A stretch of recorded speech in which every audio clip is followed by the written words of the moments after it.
I don't personally know Carmen, but everyone that has known her and speak about her says she's extremely strong. One of the challenges, I suppose, of having a referendum alongside a general election is that people will use it to be a campaign lever. Right? Stop conditioning our Caymanians that there's no money in tourism. Yeah, there was one case when they said like the people went in as like repairmen and whatever, but they really just went into bug and put things behind the pieces of That was art the on the wall. Sopranos, that's what you're thinking of. No, that was in Salt Sound, because I remember hearing it like, yo, that really happened here? Do I show up every single day at 100? No, there's some days when I'm 98%, but I give 100. I thought you were about to say I want 50. This podcast discusses a range of topics and is intended for mature audiences. Adult language may be heard throughout the episode.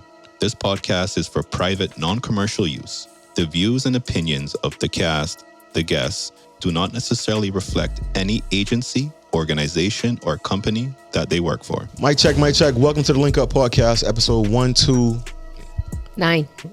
Oh, you got it right this time? Yes, sir. Chewing me out last episode. You'll be all right. I got to keep you on your toes and of it. You got to be on your proper toes too, though. Don't tell me. Welcome to the Linkup podcast, episode 129. Another episode back for another week. Thank you for joining us. First time, last time listeners, viewers. We appreciate you. You know where to find us on all the audio platforms, but also on YouTube. Like Chris would say, please like and subscribe. Ugh, I hate saying that shit. Anyway, welcome back. Another week, another episode. Let's get right into it. Chris, to my left. You kicked me out my chair. Yeah. That's what you got. I don't think you're supposed to curse like in the first 2 or 3 minutes of YouTube. Sorry. At that point. May need to do some work. Oops. Yeah, you're out of your chair, man. It's okay. That's what power is. You know what I mean? When you run HR. You know what I mean? Elections, you know what I mean?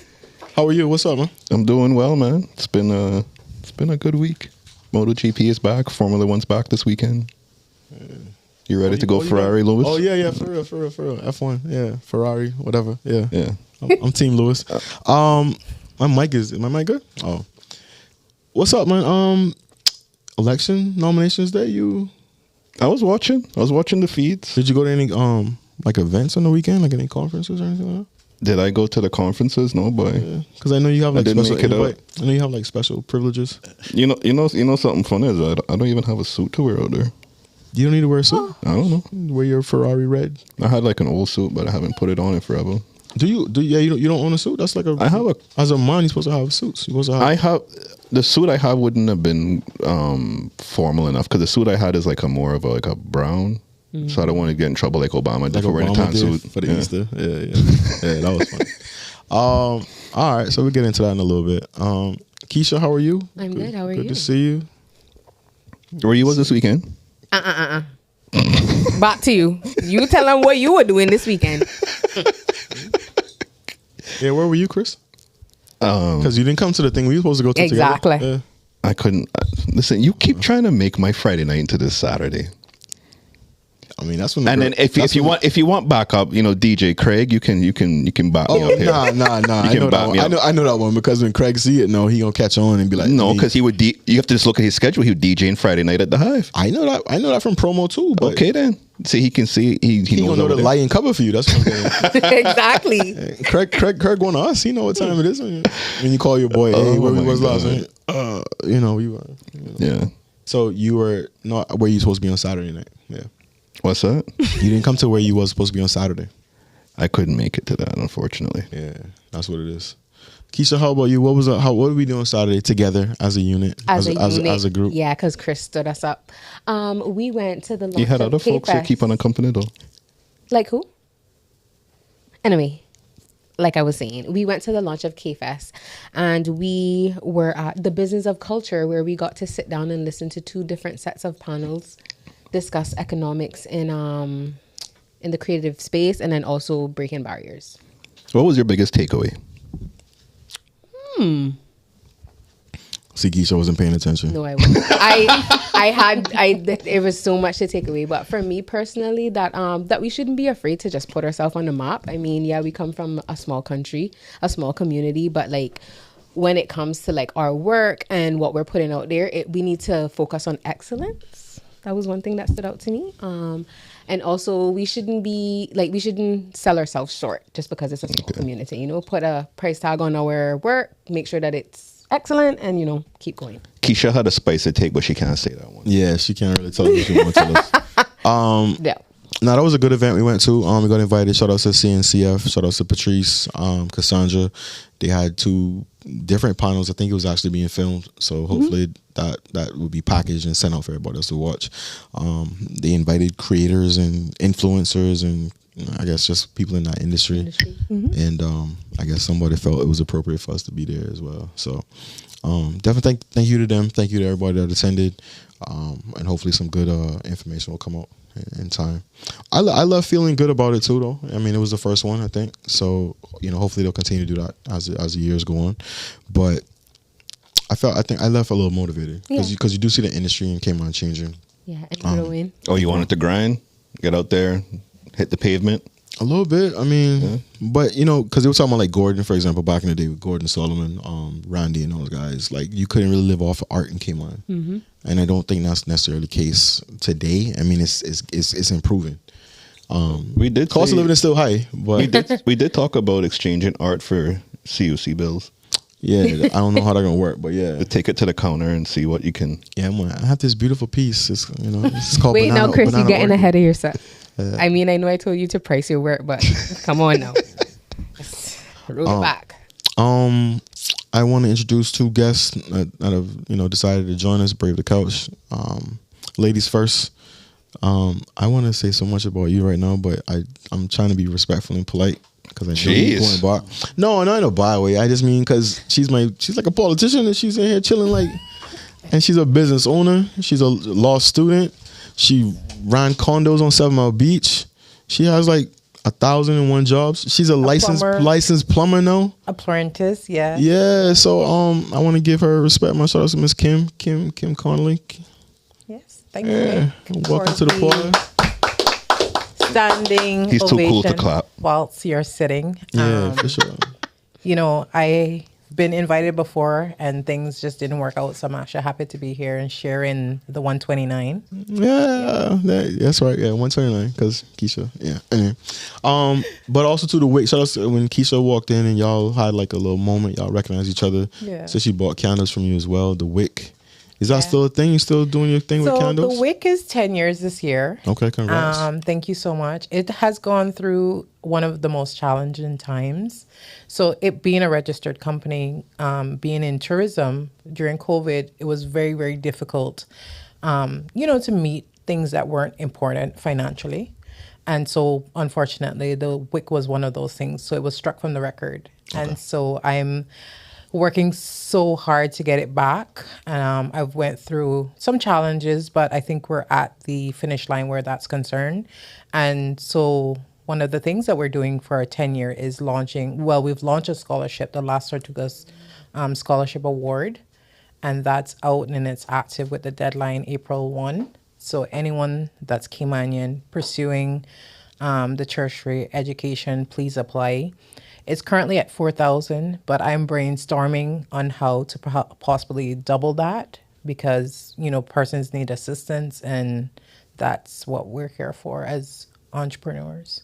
Yeah. So you don't keep yourself busy at all is what it sounds like. No, not at all. I do a lot of sleeping. Yeah, definitely. Well, if you're looking for funding, I mean, you're sitting right next to the money man. Yeah, the money man. He loves to support local. Yeah. So. When he sat down, the couch felt kind of heavy. Oh, yeah, for sure. So, for sure. All right. Well, welcome to the podcast, man. Thank you for joining us. Thanks. Another person here, braving the couch. I didn't get a spot on the couch. We have a. Well played.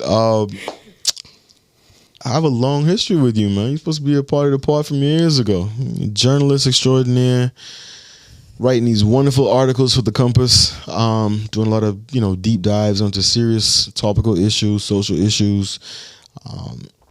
Always over the place. I see the name quite a bit. The infamous James Whittaker. The other James Whittaker. The other James. Let's do it like that. Yeah. Yeah, fair enough. Yeah. He's been here longer than me. Yeah. How are you, man? Been around longer than me. I'm good, man. Thank you for that introduction. I wish I could say I was as diversely qualified as Kim, but still working on my plumbing license. Do you get sleep at night? It's a good trade-off. Yeah, sometimes. Give me a little bit of your background. How long you been a journalist, and what's some of your passions there? Yeah, I've been a journalist forever, like 25 years, in Cayman for 12. And like you say, I like doing the kind of deeper stuff, the stuff that's a bit more involved, a bit out of the day-to-day.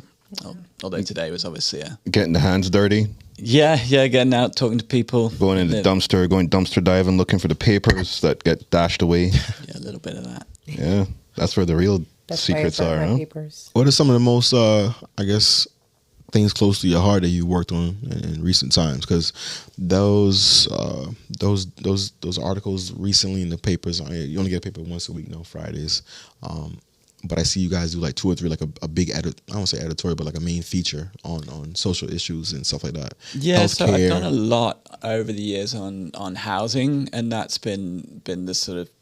I'll go for like an important one first, and then I'll probably some less so. But the housing stuff is like really kind of sort of moves you if you go out and you kind of see the way some people are living, especially I think there's a sort of 2-tier society in Cayman. A lot of people don't really see the abject conditions that some people are living in. So to be able to go out and kind of show that and have people share their stories with me and with the Compass, and we've made videos and we've made fairly strong features, I think, on that have in some ways helped move the needle on getting help for some people that are living in really, really poor quality conditions in what is still an affluent country. So that kind of work I like to do, something that tells a story but also has a kind of point to it and a punch to it. Not just for the sake of calling people out, but for the sake of trying to move the conversation or towards solutions. So some of what I try and do, that again with that issues section that we spoke about, is solutions based. So it's not just to call out problems and call out people for mistakes or whatever, because a lot of the time that finger pointing is counterproductive. Yes. But to look at how do we fix this, and who's really impacted, and I think that's where the heartstrings of the story often are as well. But more kind of flippantly, we did a sort of fun story last year, which I was quite pleased with because it took me about a year to do, which we put a bunch of air tags in the post from different locations around the world and just tracked how long they were taking to get to Cayman. And it was pretty surprising. Well, it wasn't that surprising because that was the hypothesis that started it in the first place, was that it would take a while. And we had some parcels that were taking 6 months to get here from Texas, bouncing around Greenland and Cyprus and Belgium, and then arriving here, taking another Texas, 2 months USA? To get from the Georgetown post office to your house. So did they all make it? It all made it. I think it all made it. Wait. There might have been one parcel that didn't make it at all. Everything made it, I think, eventually, but I was getting these pings. They were just air tags. So I was getting these pings on my phone. It's like, what the hell's this doing in Greenland? What the hell's this parcel doing in Cyprus? And even then, it would sit in the Georgetown post office for another 2-3 weeks before you actually got a note to say, here it is. Oh. So being in the Compass and stuff, I guess you've only been here 12 years, but wait, when did they release that article? The Operation Tempora stuff. That was just before my time, but I do know. Well played. Get out of it. Get out of it. Run. Get out of it. He's trying to set you up. Well, I'm just asking. Tell me. That's like one of the biggest stories that never gets really spoken about. That's ever happened in like Cayman history almost. Yeah. Was it the Cayman Net News that got burgled? Yes. That was part of that story. And right? when they said that it would cause, was it irreparable harm if the full thing was released? I think it was some language like that was used. Sounds like the cover. Yeah, we need a documentary. To be honest, we need the film. We need Frankie to come back in and just do some type of the Operation Tempora. We got the. What's it? I know my former colleague who now works, I think, with the Ombudsman, Brent Fuller. He was there at the time. He wrote a bunch of stories about it, and if you'd told me you're going to ask, I could have read them beforehand and pretended I knew what I was talking about. Just wondering. He kind of did our coverage on that. But, okay, I was just wondering because that was one of the most more fascinating kind of events that even when it actually happened, when Net News got burglarized and stuff. I remember that happening, and then discovering there might have been a more sinister motive behind it. And I was like, this is literally some spy movie shit. Because people don't think right? that it happens here, but it does happen here. Like they were bugging the house on oh, no, Victor, you going missing tomorrow. Yeah. Yeah, there was one case when they said like the people went in as like repairmen and whatever, but they really just went into bug and put things behind the pieces of That was art the on the wall. Sopranos. That's what you're thinking of. No, that was in Salt Sound because I remember hearing it like, yo, that really happened here. But Wow. mention Net News. Shout out to Mott Seals, big listener, big supporter of the show. Doing a lot of things with the Northwester right now too, and he is supposed to come on. So hopefully, by me saying this on air, putting him on blast, we'll speed it up for us. But let's get into Kim too. Kim, tourism. Can we talk tourism? Ooh, yes. Are you still in tourism? I'm in tourism. Besides I plumbing, feel law, like, all this other stuff. Yeah, I feel like it would be a terrible breakup if I have to leave tourism. Okay. That's how I feel. And that's why like everything else is almost secondary to that. But I want to say the last couple of years has been really, really rough post-COVID because we're coming from a time where 2019 was one of Cayman's best year. In fact, it was our best year with over 500,000 stayover visitors. And that was a really, really big deal for us in going into 2020. We thought that, it would be so amazing to expand that to possibly 550, 600. And then boom, March 2020. So we're still feeling the effects of that, I want to say individually and collectively. And then it didn't help with certain situations at certain levels. So I want to say, hopefully the next minister at the helm is dedicated to getting us back to where we need to be post-COVID situation. What is it that? What area of tourism do you have operate? Or can you? No. Okay. Sure. So I do luxury vacation rentals. Okay. She was my plug, yo. Have me on 7 that's nice. that's Right. that's where you took them. I understand. Yes, that's what we do. Kim.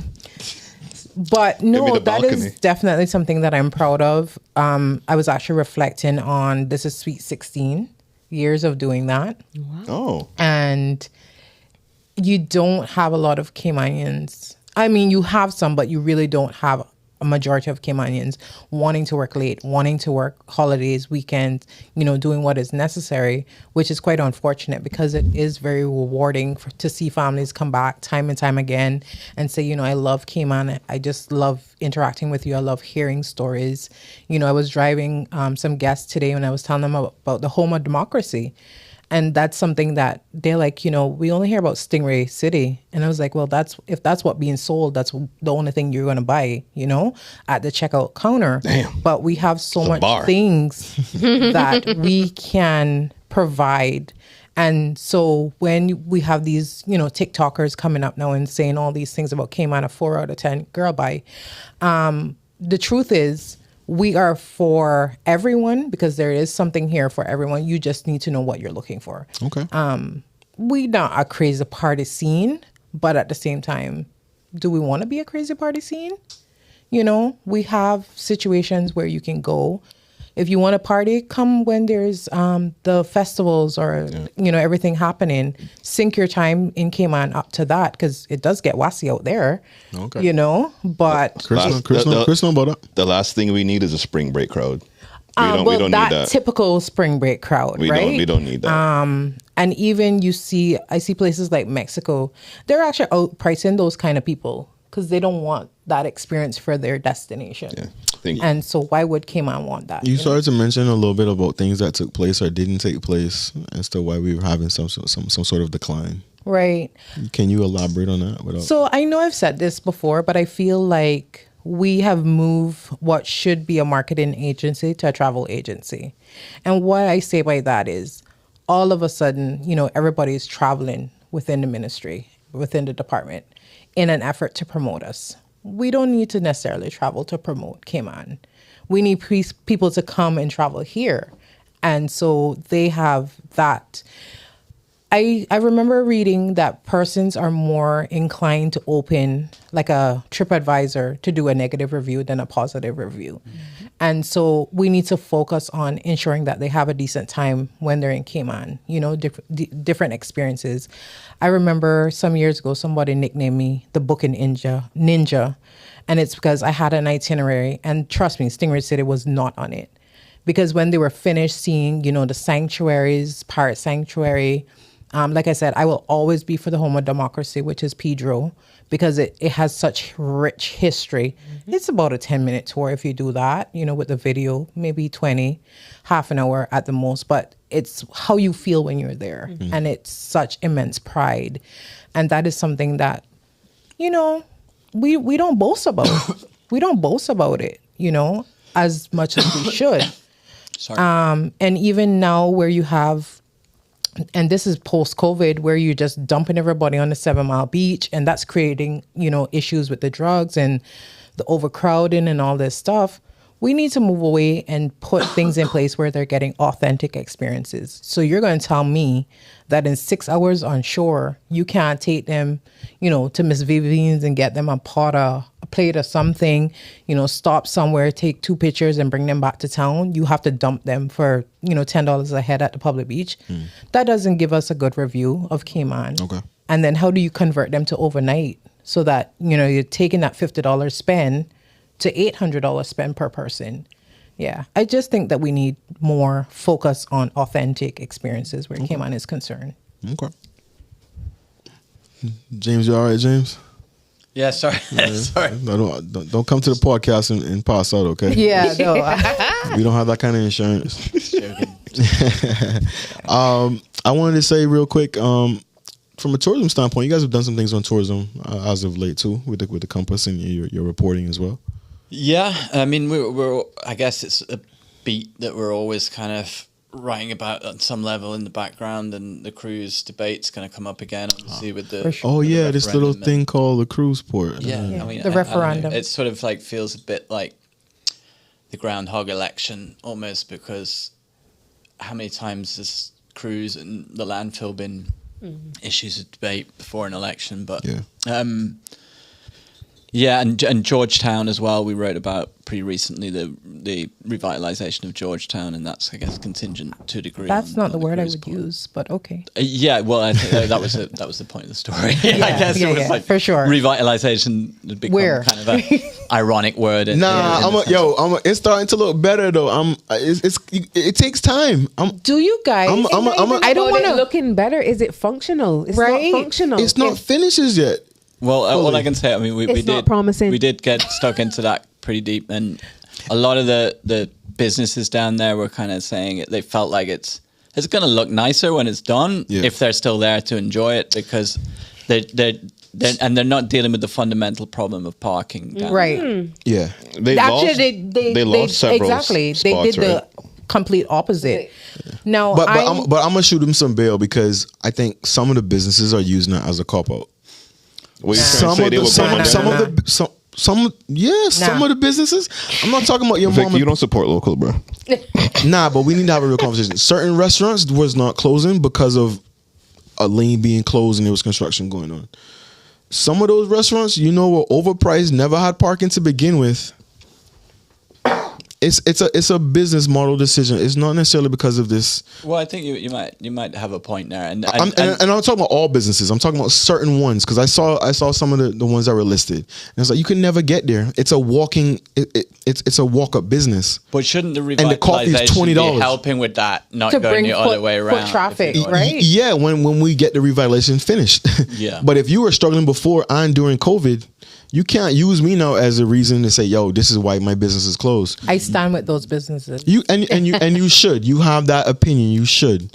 But I've been in business as well, and I can tell you that there's many factors as to why your business may or may not be be Right. Yeah, some are going to fall into that category. But there was plenty that, like, you know, they showed me their spreadsheets, and they were like, this time last year we made this. This time this year we made this.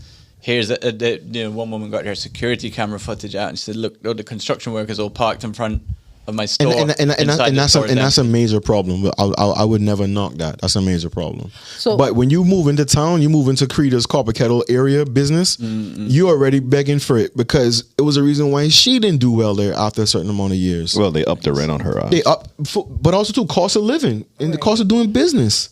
But these guys are stuck as well because if they make Georgetown too nice, then the rent going to go up again, and they might be struggling to hold on to their business for a different reason. Yeah. And I want to just be clear. Like, I think sometimes when we do these infrastructure projects, it takes time. I hated driving through town. You get your car washed and or you can't park at your favorite whatever store. But I think we have to be realistic that town has been losing and dying for many years. I think Andre was saying the other day about it being a port town or port city or something he was saying. It only has life when cruise ships are in. Only has life when cruise ships are in. It's been built around cruise ships, but also with all the jewelry stores, which is unfortunate. Which is Chris's gripe because he don't like the jewelry stores. But in terms of like restaurants and businesses, you're not driving in port. It's if you live. It's if you work in that area. And your Scotiabank closed. That's not true. Even today, my coworkers were talking about, for example, Bath and Body Works just opened. They were just saying today they're not going because there's no parking. There's no parking. Like that's where if we were revitalizing Cayman, that's where we needed to start with parking. But they're also not going during the weekday. Yes, they are because we're going on lunch. When else? I run a lot of errands on my lunchtime, so I like to go run to Kirk Freeport, run to whatever is in town. If you got an hour, you're not supposed to be going to town. Right. I mean, the other thing, but I work in town. It takes me 5 minutes. If I have to go to court, I can't park down there. I have to get someone to drop me off. Right. Like, if I have to go, and the lawyers tell you the same. There's probably some business. It's a nightmare. But you're right. I mean, we have to give them some slack sometimes. But how long is it supposed to take? This has taken. It's definitely taking longer than probably. I remember having a meeting about literally my whole life. Like at least a decade ago, this iteration of the project, they had meetings about it then, and it seems like it should have moved faster than that. Yeah. So I have a question. Sorry, is there parking a part of this plan? I don't think they're increasing the parking. Exactly, they've decreased it. They're not moving it. They're not investing in parking. Essentially, they're killing town. They're not revitalizing it in any given way. And for me in tourism, I used to finish work at 5 and I would want to go to town and shop and everything was closed because the cruise ships are gone, right? We learned in COVID, well, most people... But see, that's not a parking issue though. And that's what I'm getting at with my point. There is fundamentally we have to have a shift, right? In general. But the core of it is parking. Because as... this young lady said here, remind me of your name. Keisha said, if you want to risk it and go in town during your lunch, where are you going to park? You can go park at Kirk Mall. So this is going to be my next question to y'all. But you can't. This is my next question to y'all. Are y'all willing to... No. Way over there. But whatever they do parking, if they do a car park, one of the ideas was to do a car park where Glass House is, and then also behind the courthouse behind Bus, the LA. that's where we need to go. You know where Monaco Tower is. So my next question was going to be, are y'all two things willing to pay for parking? No. Thank you. You don't think people would pay for parking for like after half an hour or something? You know, a lot of places you have a little counter, you pay after half an hour. I just wonder, will we get to that point where people will want to pay for parking? Because I will walk before I pay for parking. But that's what you have to do anyway. So I park at Kirk Mall, the Bayshore Mall, and I'll walk to go over to do what I have to do if I want to go town. But you know, so pay the you're not supposed to. Like if you can do that, right? You can go validate, get a coffee, and you get free parking. But if you go for over 2 hours, in fact, ironically, when I did this story, I was 2 or 3 hours talking to all the different businesses. And I got charged $25 for parking at Kirk Mall because it was more than 2 hours, and I didn't read the sign. So in and out, drop your money. I didn't read the sign. So it cost me $25. Well, I'm not blaming them. You know, they got to make their money, but that's what it costs. Yeah, no, I just want to, sometimes when we say things and we want, you know, these things in Cayman, are we willing to go the extra mile? Because it has to come at a cost. Well, I know, don't want to derail the conversation, but another one like that, when people talk about traffic, right? I did a lot of reporting on traffic and a lot of research, and the only thing that's really worked in any jurisdiction is congestion charging. And I know that's I don't want that here. I know that's something that nobody would want to pay for, right? Yeah. So it's the least popular of any solution, but it's the only effective solution for traffic. Work from home. No, I was just going to say staggered approach to the schools, work from home. You got so many other things that they can. But if you look at what's really effective elsewhere, congestion charges. It's making people pay. Yeah, it's making people pay. And that's wasn't. I'm pretty sure it was in the greater plan. I don't know if that's still the plan. Hey, oh my God, this is not R&B night at 2 a.m. Like, to put on your voice, bro. How you doing? She's not listening right now. Now he sound for real. Anyway, it was a part of the original Welcome back plan. to the midnight hour. Chris on the microphone. You go ahead.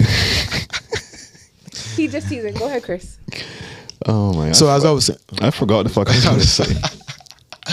I'm sorry. I'm sorry, Barry White. Go ahead. Let's just get it. I forgot what I was going to say. Come on, baby. Big. This could be the whole solution right here, and we. Oh my gosh. Yeah, I'm sorry to the Cayman. I messed up your solution for traffic and congestion. Nah, you'll get it, Bob. We'll get it, Bob. We're professionals here. It don't look like it, but we're professionals here. Traffic. You was also mentioning about town. I know you say you might have had some different opinions on why businesses are not doing well. Well, cater to other people that are not tourists in terms of cruise ship passengers. Okay. Right? I know that they had a Thursday evening where you were open till 7:00 so that overnight guests could come and experience Georgetown. That worked really, really well. When those businesses came together and put on that project. Perhaps we need something like that, where, the restaurants do a special menu like restaurant month all year round, and you just change it every month so that it's something happening, surprising. For me, there's no green. It's a cement jungle, you know? I remember, and I don't want to age myself, oh my God, but across from the library, which is now the Heroes Square, there were big trees with tables underneath it, and you can go and grab your thing from Foster's, that was at the corner, Fort Street, and sit, eat, converse, and have a really, really good time. Where can you do that in town? And I feel like if you were going to take Cardinal Avenue away from us, you should have at least given that type of nostalgia back to us. Okay. Right now, I don't get it. I don't see it. I don't get it. I don't understand it. And also, it's taking far too long. Okay. Yeah. Keisha, you got your face on, man. You all right? I need parking, and I'm not paying for it. I don't care what I say, because all the money gonna go to what? Into the government purse for them to spend. Not on Caymanians. Yeah, to keep the parking garage clean and prepared for you. Yeah. They don't even keep the park. They don't even keep the parks clean. When the people who do drugs there, the litter, all the mess. Spare me. They not even keeping the actual parks and recreational stuff. That was a part of the argument why they got rid of the trees in the area by the courthouse, because people were there. I understand that you had the persons that were the non-desirables or whatever. Yes, but at the same time, we're a melting pot. Oh. Taking an aroma at lunch, you'll be fine. You mentioned melting pot. I was like, how many of y'all really trying to be outside eating lunch? In this time of day anyway? Well, this time of the year it's fine. Tree. Yeah. There's a summertime nice tree by the library there. That's the one tree you could sit under there. That's the one bit of shade in Georgetown. Right. But your point isn't lost. Yeah, we need more green spaces. We need more areas. And I feel like they did the complete opposite with this project. Well, they were supposed to build that park that they broke ground on. Well, did the politician breaking ground behind where the tower building was. Are you referring to the Scranton Park? No, that's not. Well, that's gonna be a green space for you to go have food too. Wait, who the fuck walking all the way down there? See, this is y'all problem. Y'all want these things. Y'all don't want to walk. No, not me, Chris. You walking down there?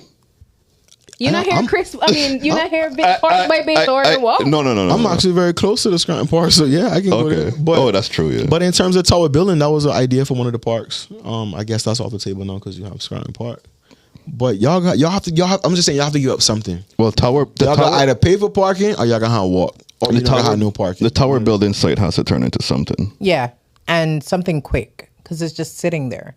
I mean, although I heard that there's storage happening inside of documents and stuff. Tower building? Yeah. No, tower building doesn't. Not tower building, glass house. And then we also have the issue of the Georgetown police station. That's now. What are we going to do with that? Is it just going to be another glass house? Yeah, because I think it was a lot of it is not being used. Well, the glass house should turn into a parking lot for your government employees, because I'm sick of holding up traffic with a fucking crosswalk. Holy shit. shit. That is the most annoying crosswalk in almost all of Cayman. Because, I mean, not granted, it's not your fault because the government put it there, but I just feel that if you just had everyone park on the same side of the road as the government building was on, it would alleviate so much traffic on that stretch. No, that building, it's 1,000 people in that building. Right. And what do you mean? guys have a free and then space all to of you put crossing the parking road. on. There's not enough space on that side. You build a car park where Glass House is. Oh, so you spend money and build Yeah. Oh, okay. So how are we going to fund that? Listen, Because they don't want to pay for parking. well, we have They money must have money to spare. build a school. Right. He start me again. Out of the 200 million from Cayman Brock. What's Because the 200 school million? needs to be here. It was 60. No, It was it's 60. It was 60. It's 60. Goes But up we got to be responsible with our platform. Oh, sorry. The 60 million that is being used on the Cayman Brock school could be used for parking. So you want for parking, Not the education. not the kids, not the education of the kids. At this point, it could be used for anything. Yo, I guess but over there. it's all true. Oh my That's how I gosh. feel. Karen Brock, I love you. I have. I love Brock too, but we not spending 60 million over there on anything that is, I'm not gonna say not beneficial, but we could use it here first before it over there. We are the most populated. That's why Karen Brock upset with us now, because we always get everything. They need stuff there too. Y'all don't like sharing. Chris don't like sharing. Chris is talking about he's in traffic going to his workplace and he don't want to be held up waiting to let people cross or go to work. You know how annoying that is? And the worst part is, right, it's you have customer parking too.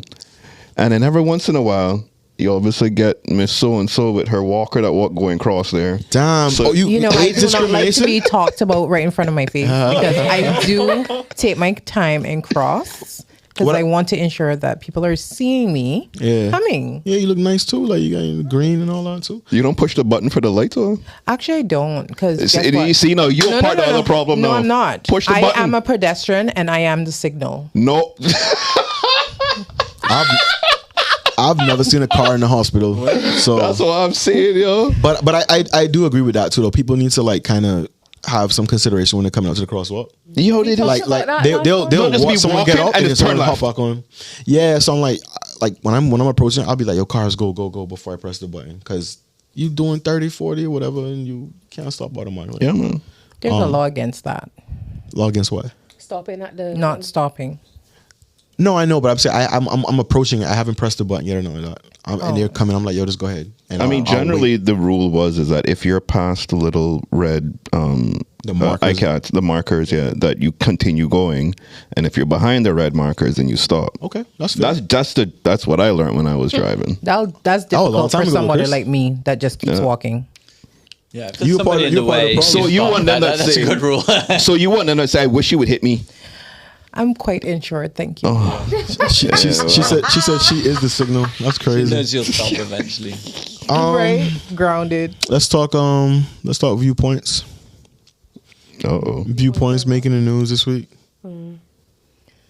What was the point? You didn't read the letter? I'm asking you, host. Cause we put you in the group chat. You supposed to be reading what we put in the group chat. I was playing dominoes and you sent that over, or when Z sent it over. Okay, playing No. No, dominoes. HR, you need to issue him one letter this session. Cause he doing too much. He rude He one. missed work. Yeah, he then he did. talked about he not I reading the missed group work? chat. Yeah. No, that's 2, What 3 you talk- strikes and you're out. I did read the group chat. You know what's funny? I was going to mention that during the domino session that I didn't share it. That everyone started to talk about it because it was making that much waves. Yeah, I mean, they're politicians. They need to be prepared for their thing. So yeah, I have no idea what you're talking about. he knows though. Don't worry You about don't it. know about this letter? This op-ed, or what would you call it? Yes. It was in CNS of a young lady who was a chef who was writing about her Who is a trials. chef? Oh, she's still a chef? Yeah, I mean, Okay. she is a chef. That's Yeah. her profession. Oh, sorry. Well, I thought you. Well, currently, I don't know what she's actually Well, her actively doing. profession is Yeah, she went culinary. to school to become Yeah. a chef. She Oh, left right. the corporate world, studied to become a chef, and she's writing about her trials and tribulations of trying to find a job here. Yeah, she over the said past over like 10 years. 300 applications in gone total. out. Yeah, over. And I over know like I saw a comment that was like, 10-year your period. first mistake was leaving the corporate for culinary.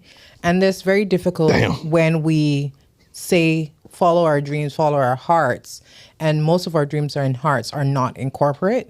So how do you deal with the depression of forcing someone to be where they don't want to be? And then, you know, the whole mental health. And so we can't have it both ways. We can't say follow your dreams, and then when you do, there's no opportunity for them, you know, to thrive in their own country or the opportunities that present themselves here. In terms of culinary, I would say as an entrepreneur, there is a lot of opportunity in Cayman because, once again, coming from a tourism space, there's a lot of things that they're asking for that we just simply do not have.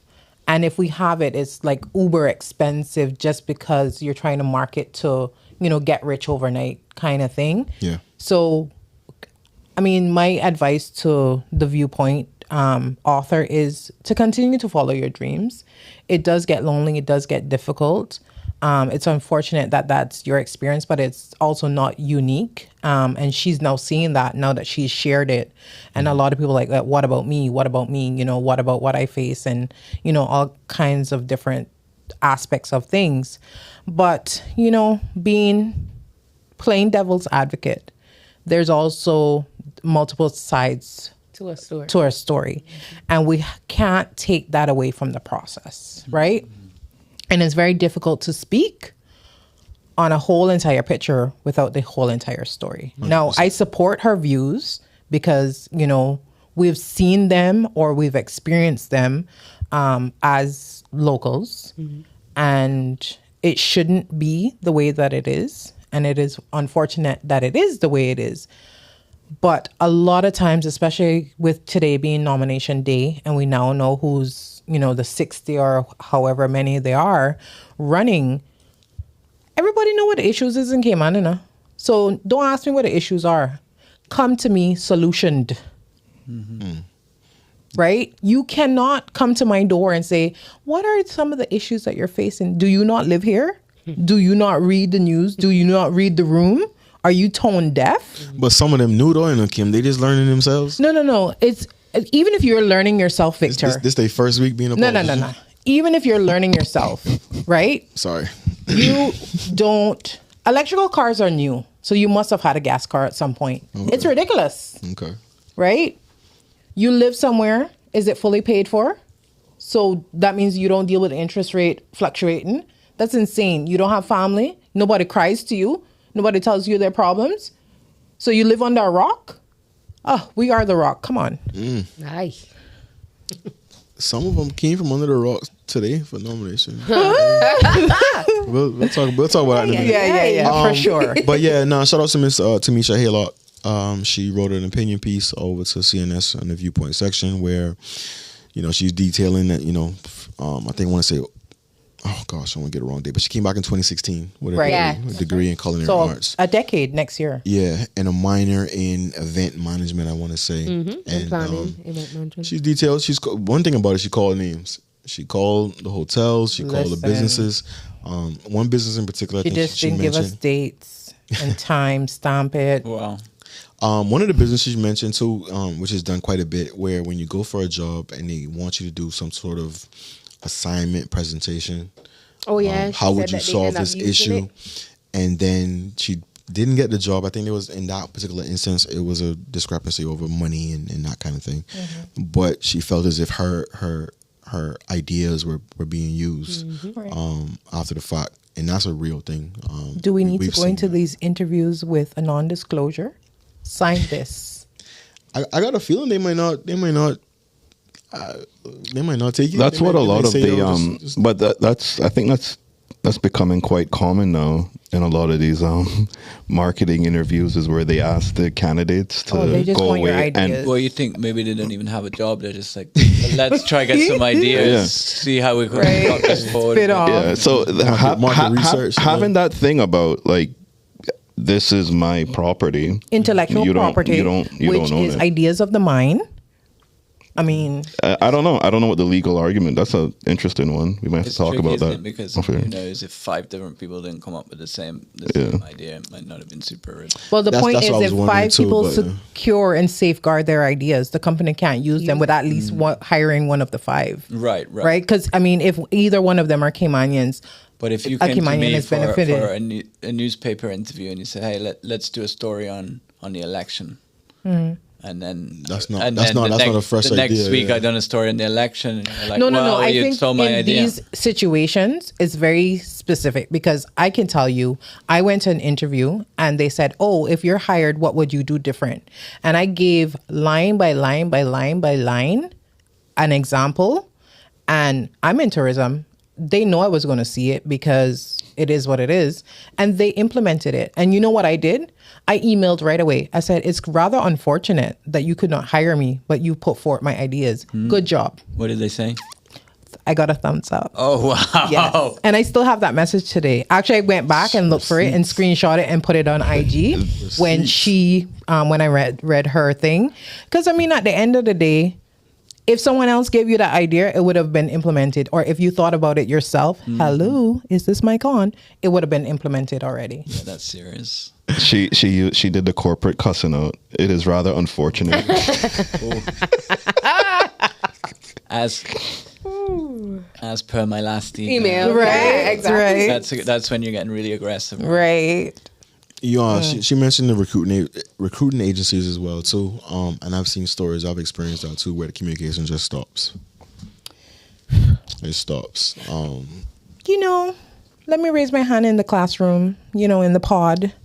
One of the things that I need applicants to be responsible for is when you give a phone number and when you give an email address, make sure that you are answering the phone and you're checking your emails. Because perhaps agencies could be reaching out to you and you're not doing either and you're missing opportunities. Because when an opportunity comes knocking, it's not going to stay there forever, So there is that other side of it. And I speak on that from like a recent experience where I was calling someone and, the BD answered the phone. The BD. Right. Get on. Nah, just say it though. And, it's like, oh, she's unavailable right now. And I was like, okay, cool. No problem. Missed opportunity. Right. If this is old pod view, She's a little indisposed at the moment. Right. So I was like, all right, no problem. And I knew right away that that's not the person for me. Yeah. Why? Seems unfair. What? Why? That is crazy. She had her First of all, I'm not saying that nobody can't answer your phone, but if you're actively job searching, That was a new number show up. He didn't recognize. he's like, this one is not approved. He know his girl. I need and to he's know who stressed this out. is. Well, How else you gonna get her car for the day if you don't make her answer the phone? I get where Kim coming from. We might not want to think that way, but yeah. So For the most part, people have their phones. See, be sitting down right here. I got my phone in my hand right Yeah, now. but I used to be I'm a person, I don't answer unknown numbers. But I know if I have something pressing during that period of If you time, applied for a job, you probably would answer. I gotta take it. So that what Kim trying to that a point that she's trying to make, you gotta be serious enough if you put in your name But- forward for an opportunity. And The when you least answer could the do is phone, answer the don't phone. answer, who this is. Nah, he didn't do that. Oh, Kim, you're a hater, yo. You're a hater. No. For real? He was nervous. Right. He thought his No, girl- he was like, who this is? And I was like, okay. He thought it was the so and ops. so there, and He thought that was she's Chris like, calling and him or who no? are you? And I was like, okay, just have her call me, when she's back. Oh no, I wouldn't even said that. I was like, Well, yeah, I have to thanks. be professional, Yeah. right? Thank you. Have a good day. But there's responsibility to be had on both sides of the coin. Chris, she say how else he gonna get the car for the day? Chris, tell me about the time when you first took your girl car and then like you drove around all day and stuff. Tell me about the time. How did that make you feel when you did that? It's never happened. It's cool ass. I had my parents' car. I saw how you been driving your mom's car the other day, so I know you probably had a back in the day. My dad had an old truck that he gifted to me when I got my license. Yo, Chris, I want a joke, bro. You always gotta bring your daddy some serious stuff. I want a joke. Tell me about the time you dropped your girl off to work at the bank and you took her car and you went to fuck her on all day. That's what I want to know. You need to tell us those stories. You have them. He's projecting onto me. Exactly. Right. That's the Right. problem. Exactly. Look at He wants to talk shit about me, but then come to him now when he was out there swerving around the corners, popping up. Yeah, see, he moving up the pivot. No time to pivot. Moving on. No pressure. Yeah, I just, you know what I'm saying? Like, we pardon, bro. I'll take. Yeah, give it up then. When we do the Patreon. Oh, okay, but not today. Put that behind the paywall. But my shit not worth the paywall. No, because I know you'll take us serious or so. You know, yeah. My father gifted me his truck, and he was walking to work, and you know, I was. Yeah, well, he had a work truck. Yeah, we don't hear all that serious stuff, bro. So, how's your pop? So he's good. He's good. That's my chilling. Yeah, I remember seeing his name in the Seafarers Hall. Yeah, he's up there. OG. Yeah, did fun in 7 years. We can talk about Red Bean in a minute. Because his thing is stopped. So yeah, shout out to me, someone. We wish her well. It's really, you have to be brave to share those kind of stories. Absolutely. Because some of the things in there I recognize that happened to me, and I know other stories that happened to other people as well. I don't know how she did it. She's talking about 200 applications at first. Now it's at 300. I would have tapped out long But you before can't. Remember, she said she left for her young child. She got like 2 kids, no? Right. Mm-hmm. Yeah. But, you know, so that was her motivation. You can't, as a mother, you can't. You cannot. Yeah, true. You know, you have to show up even when it's most difficult. I know that I spoke with her today and she said, you know, she's very grateful. Well, she said, I'm grateful for my man and my husband. So I was like, woo, girl, living the dream. And she's like, no. My husband, who's a man, meaning he's a provider. So that was a little joke between us. But what she said is that, you know, she's been getting a lot of unknown calls to her phone to say, you know, watch what's coming your way and stuff like that. And which is rather crazy. So I told her, listen, take numbers. If it's unknown, take timestamps, because those things are traceable at the end of the day. I might end up in another country, but they're traceable nonetheless. Which I think is very insane, because she did call names. Yeah. Right? Yeah. And you have to give persons an opportunity to respond to that kind of accusation, because it is an election year. It is very hostile, the environment around in things that are sensitive and topical, where, you know, Caymanians and their living is concerned. I think a caller said to her, oh, but you out here talking about this, but your child is in boarding or private school. Okay, and? So she's not allowed to live from her savings. She's not allowed to ensure that her child has the proper education, so that perhaps this unfortunate and disgusting cycle doesn't reach him or her. Yeah. That's insane. Yeah, that one of the things that stood out to me after reading the article was all of the negative comments that people had to say, and they came from Caymanians, they came from our own, and I couldn't believe that people would sit there and write that. I didn't scroll down to the comments. I saw the comment about her child, and that was my first thought. I was like, why are we going into people's purses? Like, yeah, she sacrificed to send her child to school, so that should show you something, if anything. Like, you know, like she not just sitting on her ass or resting on her laurels, she trying. Right. But people were so quick to pick apart her story and, oh, she lying about this, or that's wrong, or like, you know, instead of coming together, being supportive and giving words of encouragement, they were so quick to like tear her down. And that was one of the things that like was so, it makes me, I would hope that through this, hopefully there would be some business owner that does have a restaurant or something that would step up and at least give her a call. And I think that's where she reached in getting to this point, because on her IG she said she took 8 months to write this. So imagine her emotions. Writing a paragraph, editing it, making sure that it's out there, so that when we, the Caymanians, come to scrutinize, right, that it's all there. And obviously it's from her perspective, so you have to acknowledge that and give her credit for that, because you can't speak of something that is not of your perspective. But it must have been really, really difficult writing that. Of course. And sending it, because she did say she sent it to politicians, government officials, and then releasing it, of course, when not hearing anything back, that's releasing how it publicly. Goes. Yeah. Her headspace cannot be good as a mother and a Caymanian.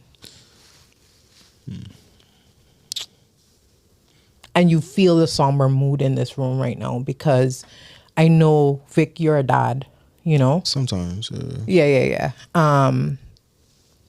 And it's I think you want to be able to provide and have an opportunity to do right. Yeah. It's very difficult to leave a career and start over fresh and do something brand new. So I want to commend her for even attempting that 10 years ago, whatever it was. Yeah. To commit herself to her passion and do that. But I do think we need to have realistic conversations about certain things in Cayman. Like, because you mentioned I have a child, right? And I'm already looking at him like, yo, fam, you can't do that when you grow up. If you want to. Why? What about his happiness? I think that's a Caribbean thing, though. It got be. What kind of job you told him he couldn't do? No, I'm not. I'm using it as an example. Like, there's another person I know is a teenager, and she likes be an archaeologist. She likes nice things. No, but she likes nice things. And if you want to live in Cayman, you want to like nice things. There's certain jobs that you can't go and do. And that's unfortunate, but that's the reality of the situation. Why? What? Go ahead. No, you can say it. We got editing privileges here. No.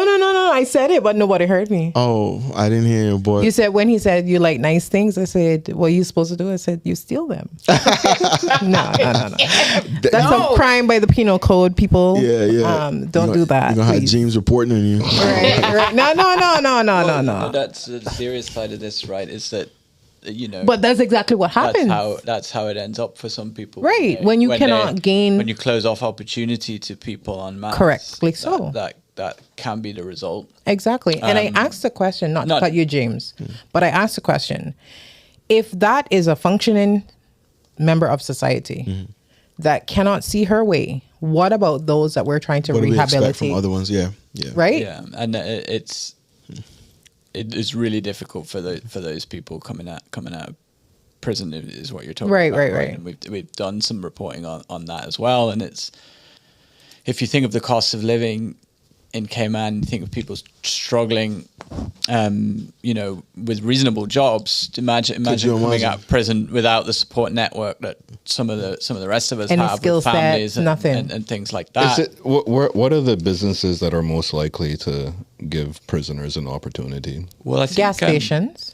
What's it? The Public Works Department is very, very good at giving people. I don't think they pay very much, but they give people a paycheck and a bit of training. And they do that. And I know the late Gene Thompson was very, very proactive in hiring prisoners. Deliberately had a policy of hiring prisoners on his construction sites in Health City and various other businesses. I think there's a few other business leaders that do that, but it's not easy, and you're dealing. I think a lot of these guys are dealing with a lot of social problems as well, and it's hard just to come back into a routine and without any support from stay straight. And you've got to make rent too, and there's only so much halfway house facilities and things like that. You mentioned halfway house real quick. I want to shout out to Hope for Today. The foundation. I saw a young man we all know him. He's doing really well. Saw him in Foster's the other day. They were doing some collections and stuff like that. So shout outs to Hope for Today Foundation real quick. If you want to support, reach out to them on IG, Facebook. They're doing the Lord's work, basically. Between Hope for Today, I've seen some people who are looking much better. Yeah. There's maybe 16 or 20 places for people coming out of prison or with serious drug and alcohol issues, and it's probably not anywhere near enough for the amount of need that there is. Yeah, but I wanted to just touch on real quick. We have to also have a conversation that came on about how we are in love with cheap labor, and it's not going anywhere anytime soon. I was at a restaurant on Saturday. I think, and I didn't mean to do it. I was just you looking, talking, observing, and I was like, oh, that's a person from XYZ. Oh, that's a person from XYZ. And before I knew it, I was like, I didn't see any staff that look like me, you, us, and I knew why that was. No, and it wasn't because nobody wants to go there and work. No, I'm gonna let you cook. I'm gonna let you learn, but I'm baking. It wasn't nobody there. It wasn't because our people didn't want to be there and work there. Really? 100%, because they've had Caymans there before. So it goes back to how I opened this conversation. A lot of Caymanians do not want to work in tourism when it comes to late night, long hours, standing, all of these things. You have to condition yourself to an honest living, and however that is, you make it work for you. If something doesn't work for you, then you move on, and not move on to be like, oh, I want to be a manager and you have no experience, right? But they also can't work for $7 an hour. No, I would. Right, I'm segueing. Okay. I'm segueing. I'm gonna let you line. Sorry, right? Go ahead. Clear the this runway. is a big jet. Let her have the runway. Okay, right. okay. I'm in tourism, and when they came out about the $4 an hour for tourism, I sent an email. You were a big advocate for I have emails from 1940 about certain things that I am passionate about, to the AG, to the this, to the that. I send emails, right, and I have them date and timestamp. And I said, look, how do you expect? And this is a knock-on effect of it, right? How do you expect a Caymanian to work for $4 an hour out of your pocket, and then the person that's coming to the business paid the other $3, right? Because that's what it was. No, absolutely not. And they were like, oh, well, the margin of profit. No, I don't care. You price yourself that you can make it in the industry. And us in tourism, we should not be discriminated against. We should have the same minimum wage as everyone else, so that when we get tips and gratuity, that is an added benefit for our late nights, our early mornings, our long hours away from our families, right?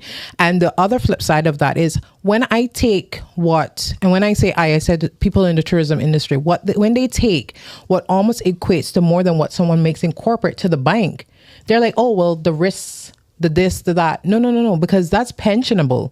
So if you don't acknowledge that as an income that can go to the bank for a mortgage or anything else, let go the pension offer and let me save it 100% to do what I need to do, right? I recall going to the bank some years ago, and I went with my gratuity, and they were floored at what my gratuity figures were. There is money in tourism, right? Stop conditioning our Caymanians that there's no money in tourism. That is the issue. Yeah. The issue is not that they don't necessarily want to work. They've been told from they're young, bank.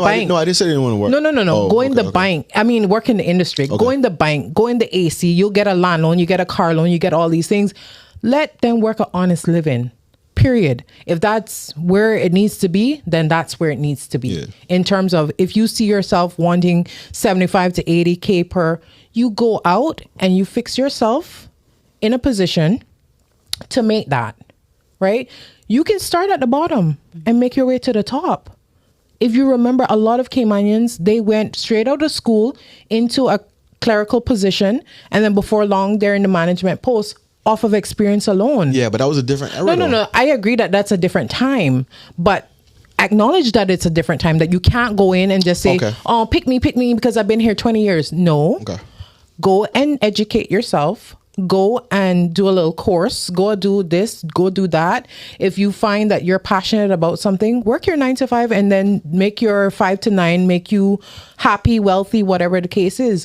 We need to do our part. And I feel like we need to show up more for ourselves, right? So just like we're going to show up for businesses that are not ours, show up for businesses that are ours. Look at Pete. Shout out to Pete. Is it Pete's Grill? Yeah. Right. Like, I know Pete, and he's always loved cooking. And the food is good too. And exactly. Sorry, that does help. That's a stenna. So the food could be good. That helps keep the business open generally. Right. Thank you. Yeah. So. Yeah. And he has parking. Right. So come on now. But it looks as if there is a systematic thing going on where we all know it's easier to hire someone on a work permit who's going to take this pay. They're not going to give me any fuss and trouble. They don't have the same responsibilities that you and I have, Kim. Their child is probably back home. They're probably roommating, sharing with multiple people.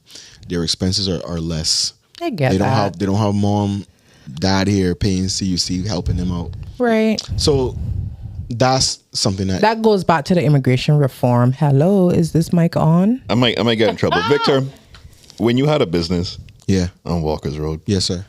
You had hired? You had a young Caymanian hired. Yeah. How did that work out? What do you mean? It was all right. It was good. That's not what I remember. Right. Which one? I don't know. You the young boy? He wouldn't want to sweep up or nothing like that. Yeah, I mean, you got those little issues, but it wasn't the end of the world though. Nah, it wasn't too bad like that. But yeah, I remember those days. We are in this room hardworking Caymanians. You've been here 12 years. You're Caymanized, but at the end of the day, I'm very passionate about tourism. We will show up. Not all of us. No, there's some but bad, we will there's some show bad up. I apples. want to ask you about tourism and Caymanians, and not only just the perception of money. But I don't think that's the only problem. It's the biggest problem, though. It's the perception of having to serve others or being, a I server. serve nobody. Well, that's what But if you're working tables, if you're working in concierge, whatever the case is, right? People feel like it's a perception of being lesser than, so they don't want to do it. So they would rather take less money to wear a suit. Right. Than to take more money and do that. Some people. Right. And it goes back to mentality. And that's and this is what I was trying to get at. Yeah. Right? It goes back to mentality. So when I say as parents, as guardians, as persons, we need to encourage the mentality from young that there is nothing wrong. I don't serve people. I sell an experience of Cayman and I deliver excellence. Yep. Do I show up every single day at 100? No, there's some days when I'm 98%, but I give 100. I thought you were about to say I was 50. I'm 98%. Okay. What are you talking about? No, your 100 is going to look a different, right? Yeah. But at the end of the day, it boils down to mentality. Mindset, mentality. Most definitely, it's going to boil down to that because I know a guy right now. He's trying to get a mortgage and he has the similar setup and he's getting to run around from the bank. Hold on, when you say similar setup, as in you? terms of salary, no, not me. I'm in management. So management management Get it don't right, get peasants. We need management. Management don't make gratuity based on law. Come on, right? But he makes a salary and then he makes gratuity and he took all of that and he has evidence of everything to the bank and it's still we need to get approval from the top of the top of the top because this is a risk. Yeah. Come on. This is But insane. please tell him and tell others too, continue to play the game though. No, don't let that shit discourage you. Yeah, Continue to play the game. Always. Yo, and also too, because the Brawny thing brought this up for me. The nepotism, him getting his son. He didn't deserve that job. He did not deserve that job. But you know what? I support it. You support the fucker? I'm gonna do this. No, I'm gonna do the same thing for my children too. Bro, paving the way for generational when you look wealth. around and you see who people got jobs and how they, like when you put together the last names of these officers and you look at their father and what their father did 20, 30 years ago, I was like, yeah, we out here trying to play this shit fair and just wait for the job advertisement in the papers. You can't beat them, join them. Bruh, call your uncle, call your aunt. Yeah. You know Miss Keisha from whatever. Send her the link. My very first job was I was talking shit. Well, sorry, my real first job. I was in class. I was on the corner. College, and shout out to Jerome McCoy. He's now Deputy Chief Officer for Ministry of Education. He's a good dude. I remember Jerome. Great dude. Love that boy. I was talking shit one day in class. Like, yo, you should get me a job. And he's like, all right, send me your resume. Gave my resume next class. Next class, I had another interview with Peter Moulton at Public Works in the accounts department. Like, this is how it works more time. Oh, yeah. It's not about that idea of go through school, the get process. your degree, and come back and apply. Yeah. Nah, get your internships. You gotta have the hookup. But if you're giving someone a scholarship and you've guaranteed them employment upon return, a placement, right? That's a little sketchy. Yes. Well. The thing is, we need to be asking certain questions. Why is that employment sketchy? Where? No, because it didn't happen. Where? That's what You I'm mean saying. before you go off? No. They offered her, but it was not in where she was supposed to be, and that's why I said get things in black and white. You know, But let me ask with you John this. Henry's at the bottom. But let me ask and get a notary to sign it. But let me ask you this too, though. Obviously, I don't know her full situation with Right. that story. But should she have taken that job in a different department just to get into the business? Housekeeping? No. I don't know where. Because it has nothing to do with what I am trying to do. It's And what counterproductive. foot- And what foot it gonna get me in which door? into the business itself. Get me into washing they the could have dishes. at least- Better they had said dishwasher. I was but going to say they could have made her a housekeeping? dishwasher. Nah. She would have Nah. been in the kitchen. Exactly. But Yeah. housekeeping, nah. Yeah. And then when that's I come back, crazy. you talk about the pool. It was a pool girl. Yeah. That worse. Yeah, pool can cook. We're not cooking. Well, we're cooking at the pool because of the heat. Because I thought at one point a few minutes ago you told me just to get in and do what I do. Yeah, so in that, for example, me, I used to work at the bank. So I started at a teller, yes, and I worked my way up to private client, and I left in that regard. But if we're talking about somebody who wants to be a chef, why would you displace them out of what it is that they're trying to do? After you sent them to school and tell them that they had a place. After you paid for them to go to school. We need to be asking questions. A place where? Yeah. Okay. What the position is, so that you have it in black and white. Bind them like they would bound you if you wanted to go somewhere else when you came back. Because if they really needed her and she had a different opportunity, the conversation would have been different. No, let's. I know we pardon now, but let's be real now, Kim. You know, sometimes when the scholarships go out, it's a business staffing issue. It's just a checkbox. Well, I didn't know that we got there. Are we there? Can we go there real quick? Are we there? Okay, let's pull up. Let's pull up the jalopy. We never intend for you to come back. The regs. But we make a lot of money here in this country. Right. Pull up one of our give backs is that we need to give scholarships. Let me tell you, Victor. I want to tell you something. Don't right? tell me nothing. Tell the people. Tell them, Mike. Yeah, tell them, Mike. I remember I was in a clerical position. And my boss, which was the owner of the company, came to me and said, I want to invest in your education. You have potential. Yeah, I know. And all of that. And he gave me the first tuition check. And the next day he sent me to, at the time, immigration department. And, I saw my name in that letter that says, we're now sending Cayman to university. Mm-hmm. And so because of that, I want you to approve this work permit. Mm-hmm. Well, I can tell you, when I got back, I returned the check to the sender. Mm-hmm. Because it's one thing to be used as a pawn when you don't know, but it's another thing to be used as a pawn when you can negotiate. And I knew that for me, in that moment, my worth was more than 2 VP permits. Okay. No. Absolutely. Let me give some advice to some Caymanians that might be in the world when your HR manager might come up to you and say, "Hey, we want you to be a Reg 6." Then Reg 6. What's that? So on the immigration board, the regulation 6 within the law is that you shadow a work permit holder in hopes of taking over the position, because they have to give updates every time that person's permit goes for renewal. And so what happens is they get you to sign this form, because they have to submit the form to the board as a part of the process. State your demands. So is that where you were I was going with that. Use that to your leverage. Just don't sign off. State your demands. So a lot of workplaces will just use that as a because you never get that job as a cop out to keep the person that they want. So they find a Caymanian that might be state your demands. We work in 4 days a week, little bit more 20 vacation days and a 20% increase. I mean, like, if you want me to sign this, then you got to add some vacation days, a little whatever. Yeah, don't go free. Don't go free. Don't just sign it and be like, okay, thank you. What Drake say? Y'all getting or fight. what Nikki say? But it's also probably about having what time a it is, coherent structure to train people as well within a business, instead of just saying, let me get some free vacation days out of it, which would be cool, by the way. But also maybe let me get some realistic training and an actual pathway to this job, because it's not. I don't want to just be a box to tick on your form. Well, the form is the writing and the obligation, but the truth is it never materializes. Well, okay, so. Joking aside, in the Reg 6, they're supposed to provide what the actual training plan is. Yes. They're supposed to say within the next X amount of years, this is our plan to have this person in this position. And then in the X amount of years, you get a letter. And when I say you, I mean the board gets a letter to say they didn't complete it, not ready, or they've not completed, or they're incompetent.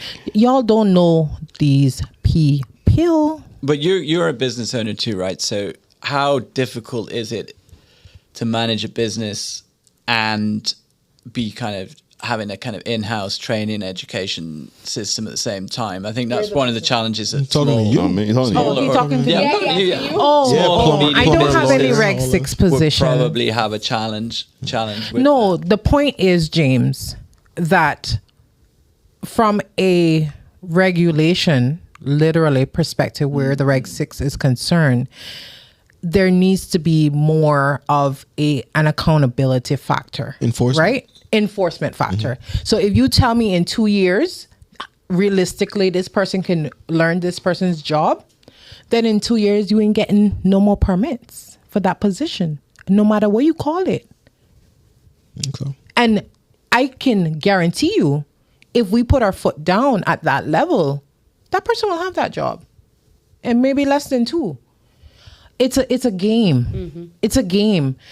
I mean, I posted today, one of the most difficult things that I've had to endure is serving on an immigration board with the laws that we have in place. Because it moves from a privilege to a down right to get a work permit. So if you have to find creative ways to defer or to refuse a work permit, that shouldn't be the case. If we say no, it's say no. I mean, on the flip side, I'm not saying no to everybody, please. But what I'm saying is, if we cannot, and we have proven that you cannot find a suitable Caymanian, then the work permits are there for that reason. But I don't think that's the reason that they're there. On one side, the side that's turning a blind eye, which is our representatives, it's a revenue stream that they're not willing to part ways with. It's more than a revenue stream, though. Well, yeah, but I mean... Because people only see the figure of, I guess, the work permit figure that comes in to the government coffers. But they don't see the total spend by that person who's on a work permit.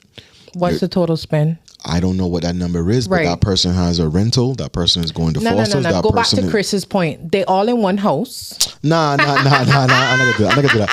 And that's why. And that is why. Maybe that tier. Yes. Right. No, all tiers. But and that is why they're still paying taxes. They're still buying things indirectly. They're going to the supermarkets. They're paying CUC. They have a phone. They have a car. I get that. They're paying insurance. I get that. And government gets money off of every avenue of that. On top of that. And so we don't pay bills or what? No. I'm just saying we have to be realistic. We think of like 80 million in work permit fees, right? But it's actually much more than that, because when they go get car insurance, they're paying a government fee of like 12, 13. So the Caymanian that replace them not gonna have a car? That's what I'm I try and get. No.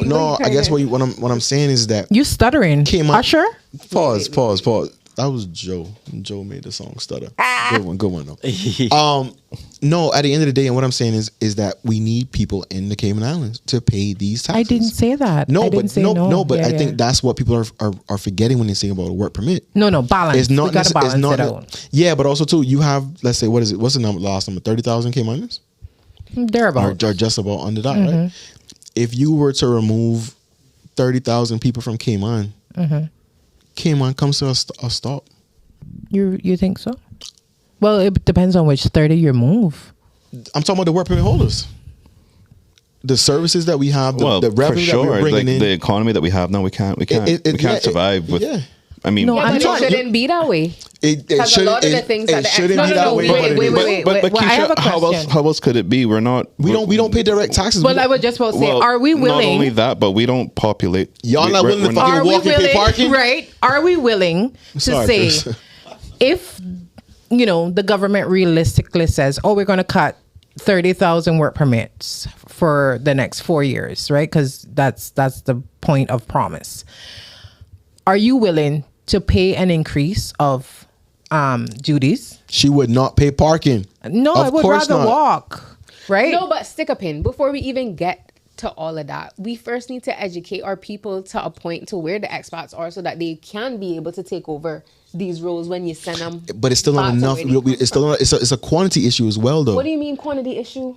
We don't have enough. We don't have enough people to go and provide all these services for law firms, dive companies, whatever it is, jewelry stores. So is it that we reg 6 a certain? Not even reg 6. You can't reg 6 every single. No. But I'm saying job. No. Certain industry. I know at one point there was talk about Caymanians only in real estate. Right. Right. And so, of course, Caymanians now, most are now learning that, you have to be in real estate for the long haul, because some days you have good days and other days you starve. But at the end of the day, it balances out, right? Are we willing to make 20,000 on one transaction and be responsible with that? And you don't know where your next 20,000 is coming, but at the end of the year, you're at 150 for an annual take home, which is more than a corporate world or any other world for the level that you are in terms of your experience. This is real questions that we need to ask, right? Are you willing to pay your annual SEMA fees on time? Those are realities. Yeah, but the market will take care of itself, that though. Need to be said. Like, a lot of people don't know that those are the realities that they would be looking at. Everybody just looking at the big paycheck from being a lawyer, a doctor, whatever. But nobody talks about being a real estate agent, being in the tourism sector, like you say. I'm not moving. You're gonna have to drizzle me. No. Sorry, go ahead, Hive. Go ahead. So, I mean, we talk about it all in theory, but I don't think in the reality of things, people don't talk about these things to make it real. Like, what are you going to do to change that, Keisha? Me? Well, I hear starting the conversation. Oh. Wonderful. Well played. So, I mean, yeah, we talk about it because these are, recurring themes that come up, in conversations, whether you came on in or not, and everybody just trying to find a solution. Like, right. I personally am tired of complaining. I would like to find a solution to some of the things that... Well, the solutions aren't lost. I just think it's nuanced, though. I think people it's brainstorming, coming together. People will jump and say, yo, we don't want no port. And it's like, at the end of the day, you have to have a conversation about cruise tourism. If you want to be a part of cruise tourism, the technology, the infrastructure is changing, is moving. The boats are getting bigger. They're thinking about their bottom line. Right. They're not going to come in here with a 7,000-8,000 whatever person ship and then have to do tenders and lose 2 or 3 hours backing people back. Okay. So if you don't want to be in that business because of the environment or because of whatever, that's fine. But then you have these businesses and Caymanians who are relying on cruise tourism. So then you have to now put together a plan for how are they going to pivot and change. You talk about the businesses in town. It's just so many other things that encompasses it. So when you hear someone say yeah or no to an issue, and they're not thinking about the totality of it, and then the consequences of what's going to happen after the fact. And then the money you probably save here, you're going to have to spend here. Right. Welfare. That's all it is. That's all. Welfare. Yeah. I have my take on cruise tourism. Initially, I was against it. I will say, like, in totality. Oh, they got another convert. No, not convert. But you look at persons that, as you say, they survive off of that aspect of tourism, because I can't be only my aspect matters, right? I know that. Because you stay over. Right, exactly. But at the end of the day, what you want me to do is to vote yes for a referendum topic that you've not given me a speck of planning or progress, know-how, where you're going to do it, how you're going to do it. Is this the best place? Perhaps further down, perhaps somewhere else, perhaps this. But you just want me to say yes blindly. No. That don't make no sense. Sure. So it's no to a cruise berthing facility without a proper plan in place. And with a plan, we can have a different conversation. Would you want someone driving you that don't know how to drive? No, I understand. But and another thing that they made clear to me is that this referendum is non-binding. Right? Is that what it is? So right. So when it's people initiated, whatever that referendum says is binding. I guess once you go through all the judicial reviews and all of that, perhaps. But when they do it, or they initiate it, they just test in the water to see where the people mindset is, yay or nay. And they're like, oh, well, at the end of the day, it's not binding and we can carry on with our jobs. And I think that's one of the reasons why the activists wanted them to be the initiators of the referendum, so that it was more binding. But that's laws. Chris, I'm going to come to you, James. I haven't forgotten you. Chris, do you remember what the question is for the cruise port? The current one? Yeah, that's okay. Does Cayman need a cruise berthing facility and port facility? The truth is that's the question. That's the question, and that question, along with the other questions, are meant to play with our minds and our emotions. Because the truth is, when I do public speaking training, these are the questions that I ask, but I also ask for solutions. The answer is obviously yes. Because we import everything, but it can't be yes blindly. Yeah. And so I have to look at that and say, the truth is my answer is yes, but fundamentally my answer is no. And a lot of people are not looking at fundamentals. Yeah, I think I do disagree on it, because we've had this conversation before. Right. I don't know if we need to have the exact plan and the layout right now. The idea is, should we be in this business or not? But I don't remember what the question is right now, so I don't want to misspeak, and I'm going to take your word that that's what the question is. So yeah, given in that light, it sounds suspect.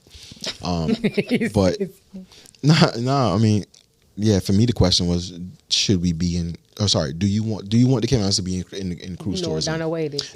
So that's what I'm saying. Yeah, how she said it. To me, that would be a yes or no. And that's No, fine. man, And then we can go and develop. James, did you write any specific articles around the cruise project? Well, I read a ton of them about 4 years ago, and you can just dust them off and read. Yeah, I could probably. But that was when they actually had an actual proposal, right? Yeah. I followed the debates, but I think we had a different reporter write about it this time. I'm sort of done that. Been there, done that. Times. Yeah. But that, I mean, we're not operating in an information light environment on this issue, so I don't see that people. I think people do have enough information to decide where they stand. I mean, and all those different areas have been looked at. They were looked at in the last business case. So, I mean, I think there's plenty of info about. I think it's just a philosophical decision for people to make at this point, and for the destination to make as to.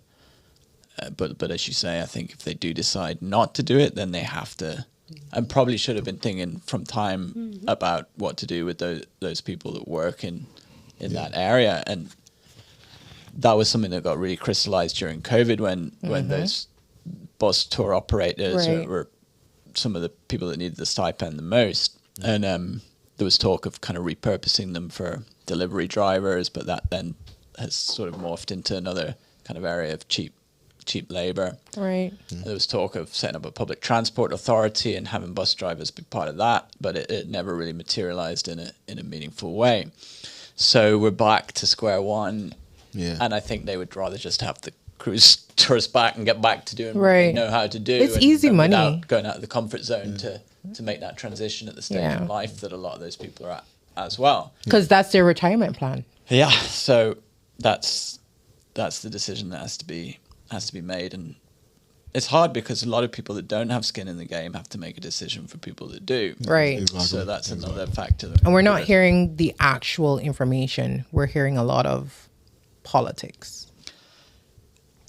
Yeah, I think that there's definitely sides in this, isn't there? And people will. There's one of the challenges, I suppose, of having a referendum alongside a general election is that people will use it to be a campaign lever as opposed to arguing the issue on its merits necessarily. Right. And having it kind of, free from a party whip. Right. Where you can make a conscience decision. You might well align with, as a candidate, you might well align with the Progressives or CIMP or TCCP or but the other on thing, a bunch of issues, but you might have a separate view on cruise or a lottery or something, but you'll feel compelled to campaign for one side or the other. To one voice. Yeah. You're the other thing that I am a little concerned about with it being a part of this, as you said, James, is the budget for a candidate is 40, but the budget for the cruise or the referendum topics is unlimited. So the election office came out to say that for them to argue their point and where they stand for the referendum issues, there is no budget.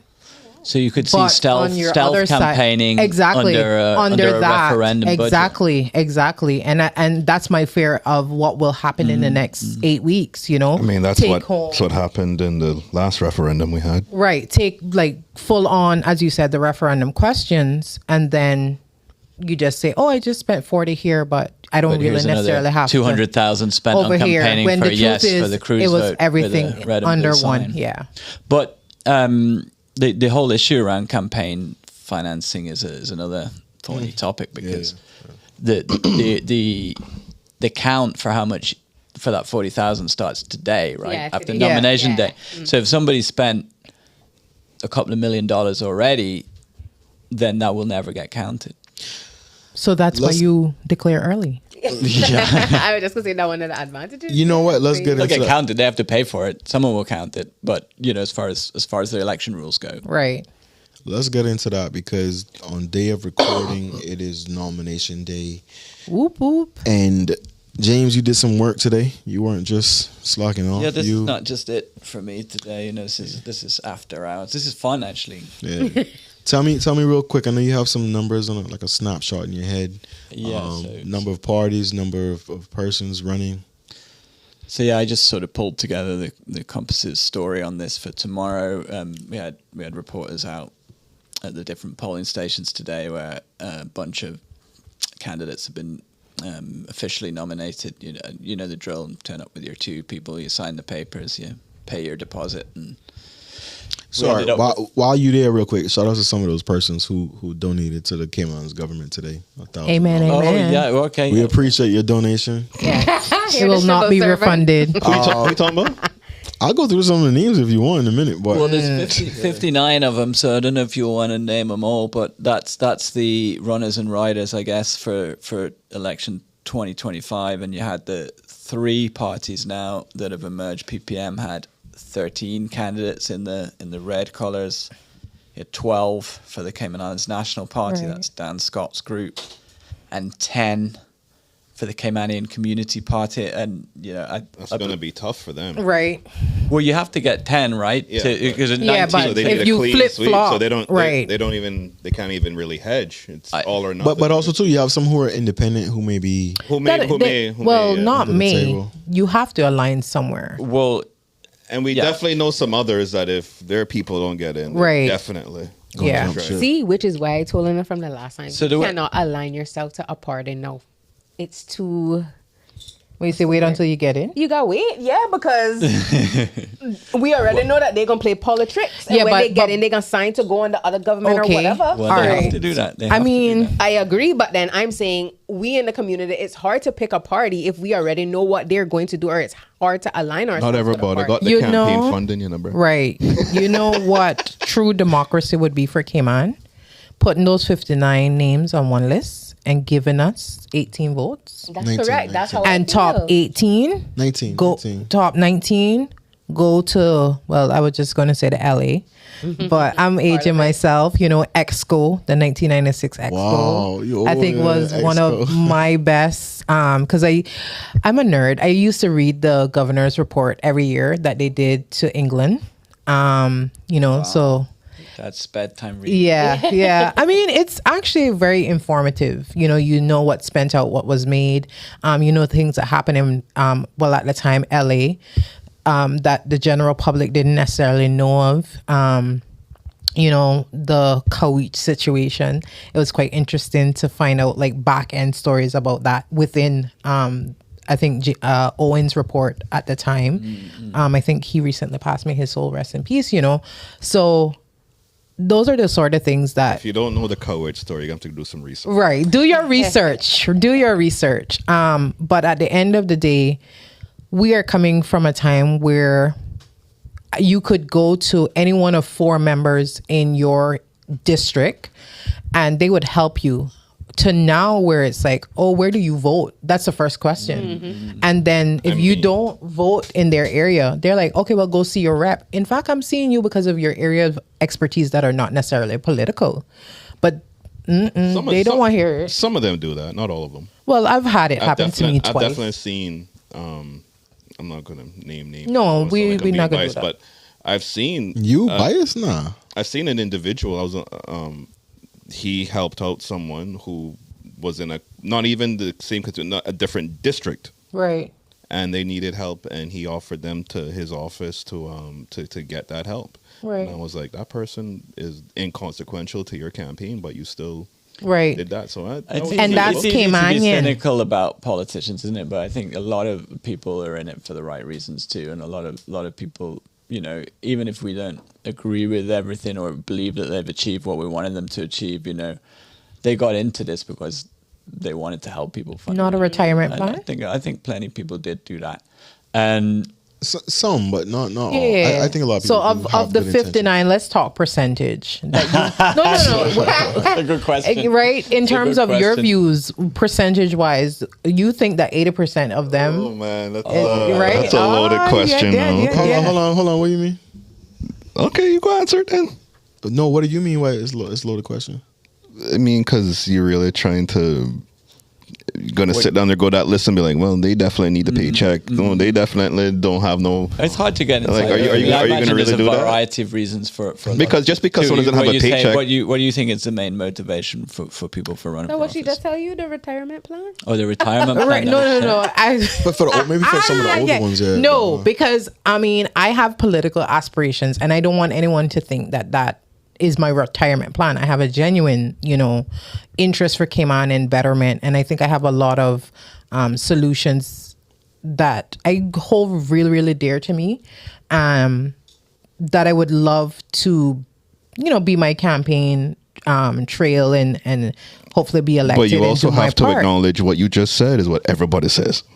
No. I get that, but the difference is I'm already out there. Like I'm out and about. Well, there's doing definitely people No. that came out the woodworks. Yeah, right. you're right. I am out and about doing my own thing For years, and yeah. for I give years, you for that. I give you that. decades, Give you that. and Yeah. I keep getting, oh, you're doing the political game plan, but yeah. the truth is, I genuinely care for Cayman, and so if I get to the political stance, it means that I have bucked, a blockage in what I'm trying to do.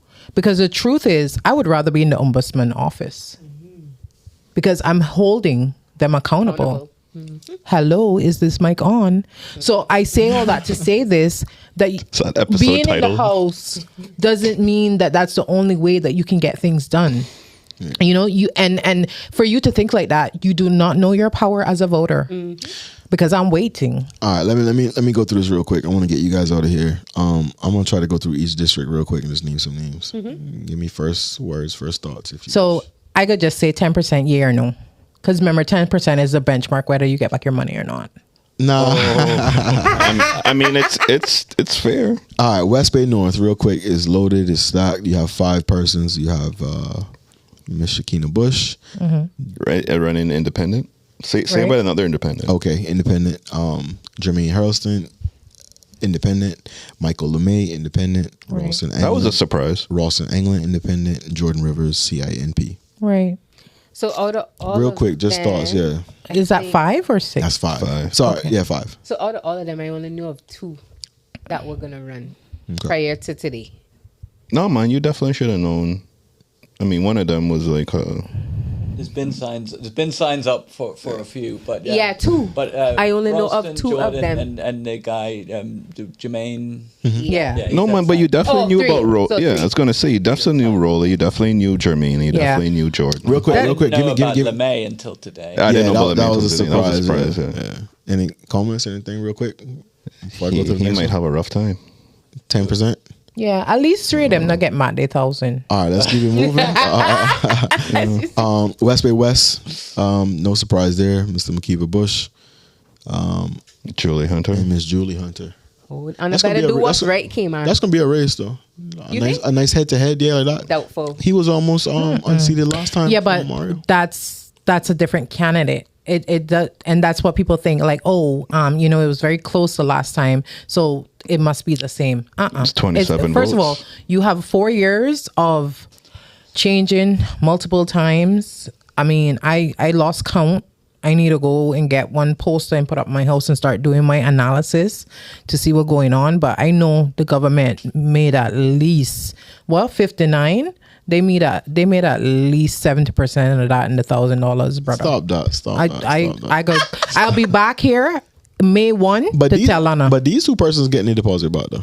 Which 2? In West Bay West. Okay, cool. Yeah, they them 2. It's gonna be close. It's Yeah, gonna be. it's a two It's mile gonna race. be It's a like 2-person race. 52-48 or Yeah, whatever. something tight. Something like that. West Bay Central, real quick. Miss Jewel Hides and Miss Catherine Ebanks Wilkes. That easy thing too.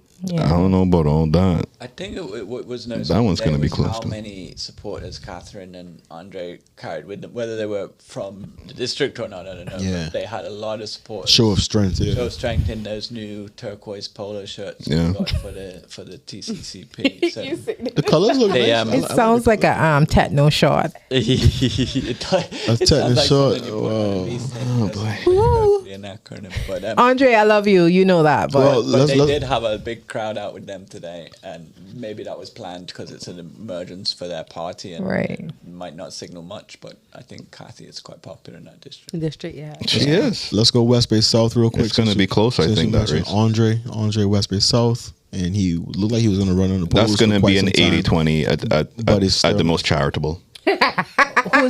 Who's his opposer? Sterling Dwayne from Talk Today. Oh, really? Wow. I'm sorry, Sterling. I love you, but that's going to be an 80-20. I mean, I feel like we should do, and that's the largest district. No, I think right? like in church you have an offering plate. So that some of these people get back there. All right, moving on. Georgetown. She built for party. Georgetown North. Joey Hugh looked like he was going to run unopposed for. That's a 90-10. And then Miss Ramona 90-10? Yep. Okay. That's a clean seat, man. Right. So it's not going to be the full based 100. on Chris, she got her thou. No. What I'm saying is, Joey's going to get 90% of the vote. Right. She might get 10%. Yeah, but 10% means she get back her money. Okay. So she get back her thou. She might. Okay. But only because it's like it's only two because that's of what the them. law say. Only because it's two of them, right? Now, if there was more than them, she probably wouldn't. Let me go to Georgetown West real quick. This is a name that popped up. I've never heard of the name before. It's Mr. Tyree Hernandez. Never in my life. Independent. I missed that one. Yeah. And I mean, someone told me he's a guy. I may be mixing him up, but he's one of the iguana hunters. okay. Oh. So he's one of the colors. Oh, speaking of hunters, This was a name I hadn't heard before, Tyree, and they told me he was a iguana color. So Okay. that was Okay. That was the background on him. Put himself I hope I'm not forward. going out wrong. And You know I more than want me, the James? voters to ask. I'm not saying that they should be, active and plastered in your specific district, but they must have had some interest in a fundamental part of Cayman. Because the iguana next color step, is a fundamental part. I'm not saying him specifically. I'm just saying when you ask these questions and you look at the candidates, you have to say to yourselves, what have they done? Not necessarily for wherever you live, but for Cayman on a whole. Because at the end of the day, and that's why I say put all the names in one list. Because when we are finished electing them, they go off to the big house. And then we really have no influence over them for another 4 years, Well, right? we'll probably come back to that, but I think that's a good point that a lot of people will get into over the next 4 years is whether we need a national election because and then you'll see in some of these constituencies, I think on the BRAC, there's 5 candidates competing for 512 votes. Yeah. votes. So you could end up getting elected by 130 people. Less on than the No, BRAC. but that's granted. That probably only 80% of them will show up to the polls. Yeah, you're not getting a full 100%. Right. And probably whoever wins will get 200, 250. But Right. that's a small amount to then go and be in charge of the country. education Of the system, country. the economy, $1 billion And then build a spending per school. year. Yeah. So yeah, I mean, there are legitimate questions about. We may end up electing the same people. Right. Legitimate questions about how we elect The smallest people. constituency having the biggest office. Yeah, well, I'm not saying it's specifically about the BRAC, but No, I wasn't saying the BRAC. I'm saying in The thoughts and views of general. this podcast. Generally speaking. Real quick, let me get back to it real quick because it's a long list. I didn't mention earlier, but Makiva Bush is running as an independent. Julie Hunt is running as CIMP. Jewel Hyde is running as an independent. Catherine Wilkes is running with TCCP. The shot. Andre DeSing. Don't do that. Don't do that. Andre man. DeSing. Sterling Dwayne is running as an independent. Ramella Welcome is running as an independent. Joey's obviously PPM. And then we mentioned Tyree Hernandez just now. He's an independent. So there's 3 people in Joey's constituency. No, Just two. I was just Okay. giving Tyree's in West. So Tyree's in West. Craig Marion running with CIMP. He's in West as well. Speaking of hunters, there's another Hunter Walton. He's declared he's running as an independent. And then also Perlina McGaw, Lumsden. It's gonna be a fight between Perlina and Craig. Yeah, it's gonna be close. Perlina was the runner-up last time, and she had like 40-something%, I think, or 38, somewhere up there of the vote. So who did she run with last time? She independent. Yeah. So Yeah. she did well. Granted, going against David White. Right? Yeah. So given this time around with the support and with David's probable endorsement, She should be going clear. she should. I mean, just in my head, I had Craig and Gary Rutty in the neighbouring constituency. They've been campaigning for a long time. Yes. I figured they were probably 2 of the best shots for that new party, but whether they could unseat what's been a PPM seat, Stronghold for David and a stronghold for Barbara, just given that they're putting new candidates in there. And that's what people don't understand too. Is like when you look back at the numbers the last 20 years, like PPM runs town. Georgetown North, Georgetown West, Georgetown Central, Georgetown whatever. Like they run town. That goes back to like Kurt Davis. Yeah. When you get a call from the big one. Georgetown Central, real quick. Anthony Ramon, big football player, TCCP. Carmen McPhail, CIMP, and then Mr. Kenneth Bryan, PPM for Georgetown Central. That's going to be a race. I think that Georgetown Central is going to end the way Prospect ended the last election, which was 30% seeing the person being elected with the lowest in terms of percentage because it's going to be so split. Well, I wanted to ask because you mentioned earlier, like just because something was close last time doesn't mean it'll be close this time. And just because something was a landslide last time, perhaps it doesn't mean it won't be knife edge this time. And I thought that about Kenneth's seat because he's up against stronger candidates. He won with about 80 or 90% of the vote last time. But he was up against a very he weak won. candidate. I think he was one of the highest. And I think that somebody came in to contest him at the last minute because they didn't want to give him a walk. Yeah, that was Frank Cornwall, I think. Right. Yeah. But you think this is a really live race this time? I think I don't personally know Carmen, but everyone that has known her and speak about her says she's extremely strong in her area. Yeah. Well, we don't know. We don't know nothing until the clock strikes midnight on April 30th. Because the other thing is, you talking about for Central? Well, no, I'm talking about in general. Please. You were just talking about 80% and they're going to give up their money, but we don't know. Yes, we do know. Okay, all right. She forgot. I want to walk in peace tomorrow. Yeah. My God. Yeah. But I don't know, boy. No, you will. But we've seen where politicians have tougher roads ahead when they become ministers. Yeah, because they're under more scrutiny. People be like, "Yo, I haven't seen you." Right. They can't be going. They're on the streets every day because they don't, they have to be. So I think, and that is why a national election would make sense, and educate the voter to say, whilst you're electing me from my constituency, when I go to the big house, I need to take a ministry. I need to take a counselor position. I need to this. I need to that, and so I will do my best to hear you out. I've given some people some suggestions on how to deal with not getting disconnected with their constituents, because that was a big thing for a few of them the last time. I need to start charging for my services. But at the end of the day, once you get disconnected with the people, no matter how well you did in the big house, it don't matter. They do not cater. But I have a question, all right? To be devil's advocate. It's about, I'm like, go ahead. Devil's advocate about national election. I mean, I like it, but just for conversation's sake, what if I am the kid that grew up in Cayman, right? And I did well in my community. I served well. I, did all the odds and ends and helped, Nana out and her friends and yada yada. I'm beloved in that community. There's a national vote.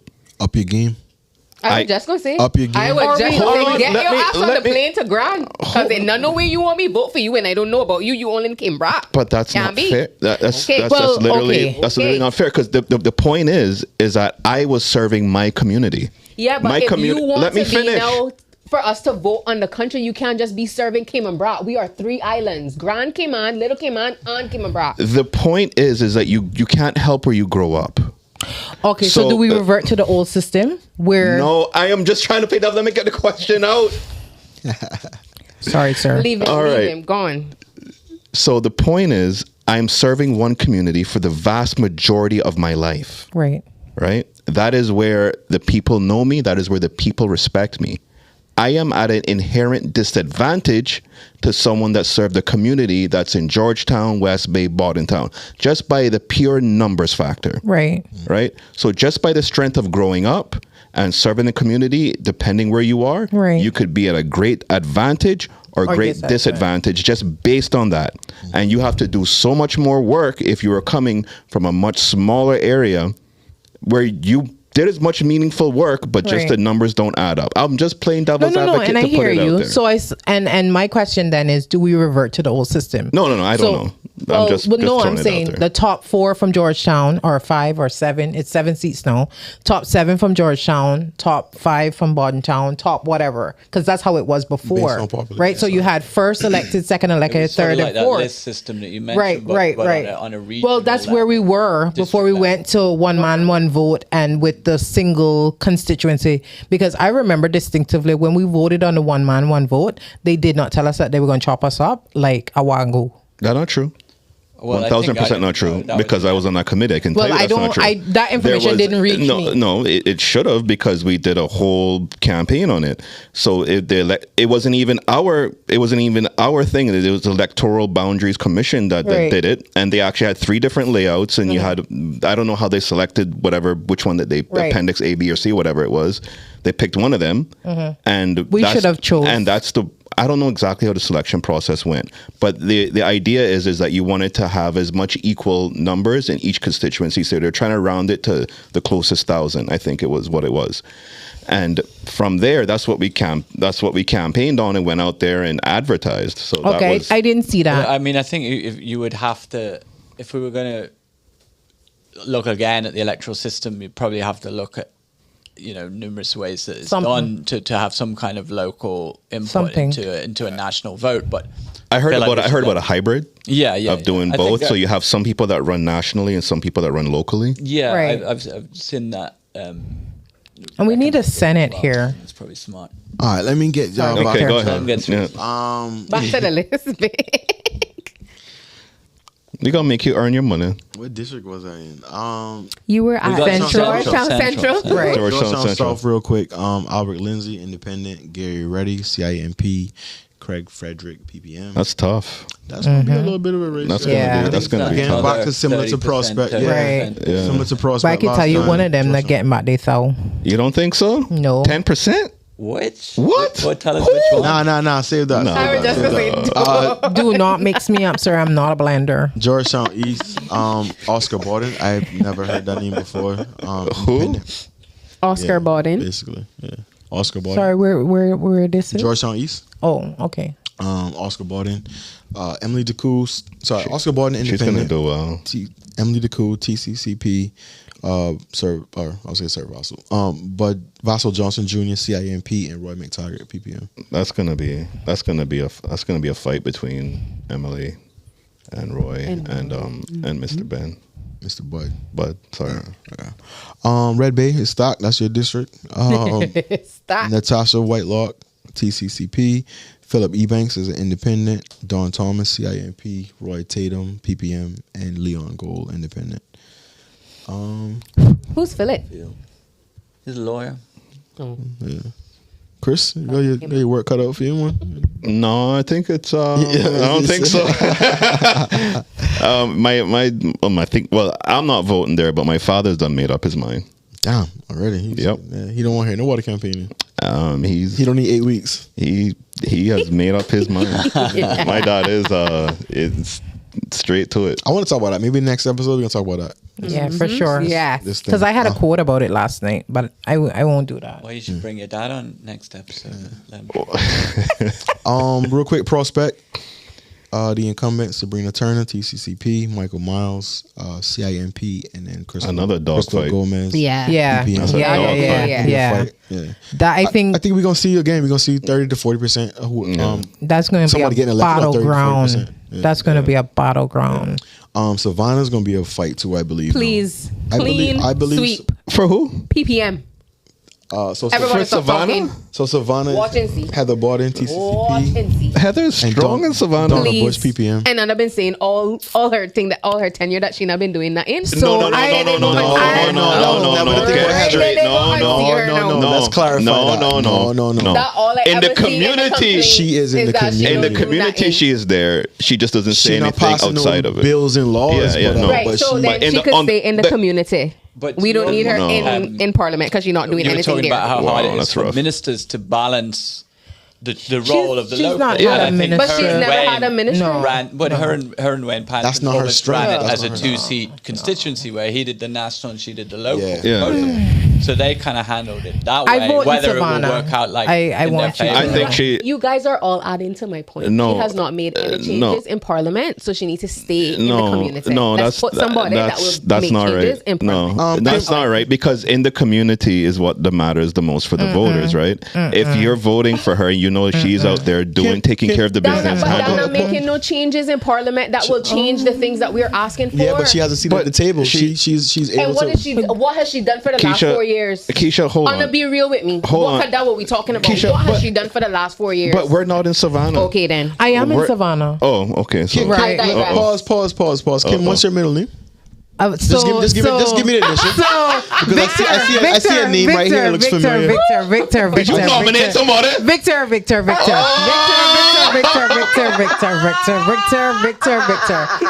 So my name for the purpose of the people is not where they wanted it to be, but it's on there. Yeah, you don't tell them where it is. They can find it. Yeah, All it's right. on there. Moving right along. Move it right along. You didn't even mention the other person. I missed something important. I here. did. I can show you. Donna? Did you mention Donna's name? Yeah, I thought I did. Yo, you All right, didn't- but I said didn't Donna has get a PBM. I Sorry, didn't my get bad, my my 2 bad. cents on the topic of Savannah. Okay. And I need to, because that is my constituency. And your name is right here listed. Yeah, my Sorry. name is listed, so vote for me. I don't think you can vote for nominators. Oh, so you But- turned up with Donna Bush. 20 seconds. Go ahead. Let me hear Savannah. Right. It is very important, the both aspects. Community, yes. But representation in Parliament is what we're electing you for with our ex. And so when 4 years has passed and there's no private member motion, there's no objection, there's no, we have to ask ourselves, do we want a seat statistic in our chair? Or do we want someone that would possibly speak up for us, right? And I think that is the question that Savannah has to answer, right? Okay. And that you have to leave that to Savannah, Savannah. That's right? fair. Yeah. You Yeah, have that's to fair. leave that to Savannah. Now, to Victor's point, I am going to acknowledge that I was a nominator.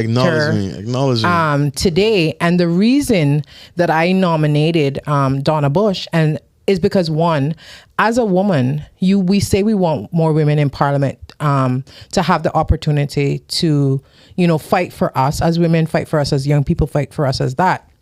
And so when Donna came to me and said, I would like to run, I would love to support her in her bid to be a representative for Savannah. She shouldn't have the barrier of who's going to nominate me, right? True. Absolutely not. I will not stand for that, right? So she now has an opportunity. And the truth is, nobody has my vote until April 30th. So you're not even confirming your vote? No, nobody has my vote until April 30th. Make 'em work because for it, I yeah. have to see what you have going on. What she got from me today is an opportunity to earn my vote and the people of Savannah. Okay. I was Right? gonna And ask that you is guys something if that you I were would never take surprised away that from anybody. Donna Bush Came out, was running No. the PPM. Well, it was after they pulled Josh back, and I guess people were wondering what they would replace the seat Definitely no thou there. with, and No, thou. Stop saying thou. But Donna Bush has a profile, right? I mean, she's loved. Right. I will say there was something funny that happened. I don't know if I get in trouble for this, but we can edit it out afterwards. point. No, we don't do no editing, so there be was careful. Go ahead. on Armagh Road, the report was put out that Donna Bush had announced, and there was a ton of positive comments in there, yes. and it kind of irritated Sandra a bit. So she was kind of commenting, a little bit of jabs in there, because I don't think she was expecting the because you never really see that for a lot of candidates. But Donna Bush is loved by a lot of people. it seems like that. Yeah. Why rob Whether someone that of their translates constitutional right to electoral run and wins. represent their country by being a hindrance and being a barrier to their progress? I will not do it. I will not stand for it. And at the end of the day, like I said, I have a whole statement for when people message me. I have a whole statement written. Message her, guys. Right? Message her. Me so you can see it. He wants to move on. No, you have to. Yeah, message her. Message her. Y'all know my number. I'm a notary public. Message me. I'm just at Newlands right now. Wayne Ponton, TCCP, Raul Gonzalez, Independent, Alpha Saku, PPM. Somebody in there is not getting a 10. Definitely 10% not getting his thou. Okay. Bordentown West. It's gonna be close though between Alva and As it Wayne. always is. It's good competition. Alvin Wayne. Yeah. For sure. Bordentown West, real quick. Osborne Borden, TCCP, Christopher Saunders, Independent, and Heyman Rankin, CINP. Stop too. I think it's gonna be a little fight. That one's Where's this? Bordentown West. They stop That's too. gonna be tough. Yeah. Who do you think wins that one? Who the names? Tell him again. I can't answer. It's between Chris Saunders, Right. Ozzy Borden, and Heyman. Rankin. Well, if the people say what they've been saying with their votes, I think Ozzy has a very good shot of he coming said. out, but it's I don't know, man. It's a split vote too, though. It That's the is, thing. yeah. I mean, Three persons. depending, I guess maybe it really depends on how they come out with the Right. campaigns and stuff. Because Right. obviously the CIMP has had a lot of momentum recently with their marketing and such. So, and the fridge is not by yet. One notable point in there from Chris today was that he did tell our reporters that PPM is the only party he would work with, which I think probably people who? know. Already knew Ozzy? that. Yeah. Chris Saunders. But he said that. I said think it people publicly. could work that out. Yeah. He said it. He's like, I will not Even the- join, but I will not align. Even the colors on his board, to be honest. Because They always red and blue. They're Cayman colors. Nah, but also. All right, let me go. Bordentown East, real quick. Robert Borden, TCCP, giving a challenge to John. That's PBM. Who Robert Borden is? that's we're going into the lines then. I know who that is. No, I mean Deadass. Who is Robert Borden? No, you don't. You're not from the area, so I don't know. Let's go to North Side real quick. Justin Craig, Ebanks, PPM, and J. Ebanks. Listen, I had this argument today, right? And Discussion. it is difficult for me to imagine that after everything, like for I think 12 years, you had a member that did great work on Parliament, but couldn't. But he did argument to Kim. I was gonna go with that too, but Thank you. couldn't financially contribute to the district because they couldn't. Work with nobody. Couldn't Couldn't work. get no power. Couldn't get. Yeah. So then now you get J.E. Banks that comes in there, and you drive through Northside now, and it's a Speed different bump. world. Road clear, smooth. It's a different Pickleball courts. tourists out there taking photos of the I love Northside sign. I mean, that's hard to compete with, yo. I don't know. I don't know how you can go up against that. Justin up again. So- what he might look forward to is that Justin and Jay both got the same initials, J and E. Oh, so mistaken Yeah. and Somebody- identity. I mean, maybe if Ezard is gonna endorse Justin or something, I don't know, but but Jay unseated Ezra. I know I'm not endorse if Ezard Ezard still had a lot of votes. No, Don't get me I wrong. agree. Because remember, no, Justin last election only had 84 votes. It was a race between Ezard and Jay. So if Ezard does give Justin his endorsement, which I think he did on the radio prior to him, Ezard did say he wanted Justin to run, but not this election, and next one, and he would support him. He did say that on radio before. So to Victor's point about community with Northside, Jay also has a ministry, and he has struck the balance. perfect balance of getting what needs to be done for his constituency, and perhaps he has a strong team, right, and still showing up for his ministerial Well, role. he had the ministry that was that could build a right? district. So then you take the that's ministry fair. that can help your people. That's it's where not you like he get has this kind of tourism or accusations No. Of directing a national budget for local aims, right? Which is another issue with this system, right? Oh, James, you cooking now? Yeah, I'm just going to say. I'll leave it there. Jay did well by his people, and you can't take that away from him. It's going to be hard to unseat I think him. like on the BRAC, people won't be too worried about what the rest of the islands think about their candidate. Their rep, If As long as their rep is they're doing their getting- job yeah. for them, they're going to be happy. And 1,000%. I think you're right that he probably has a very big chance to get the seat. Real quick, three more real quick. East End, Delmira Borden. She's It's like 4 or 5 of them. It's 5. if y'all let me read them out, I can tell you how much it is, Chris. Delmira Borden, PPM, Roy Del Carter, who was in Newlands last time, I think it was. No, he's in East End. He's an independent. Isaac Rankin, independent. John McLean Jr., independent. and Ms. Gueva. I don't pronounce it. I don't butcher her name. Gueva Richards, CIMP.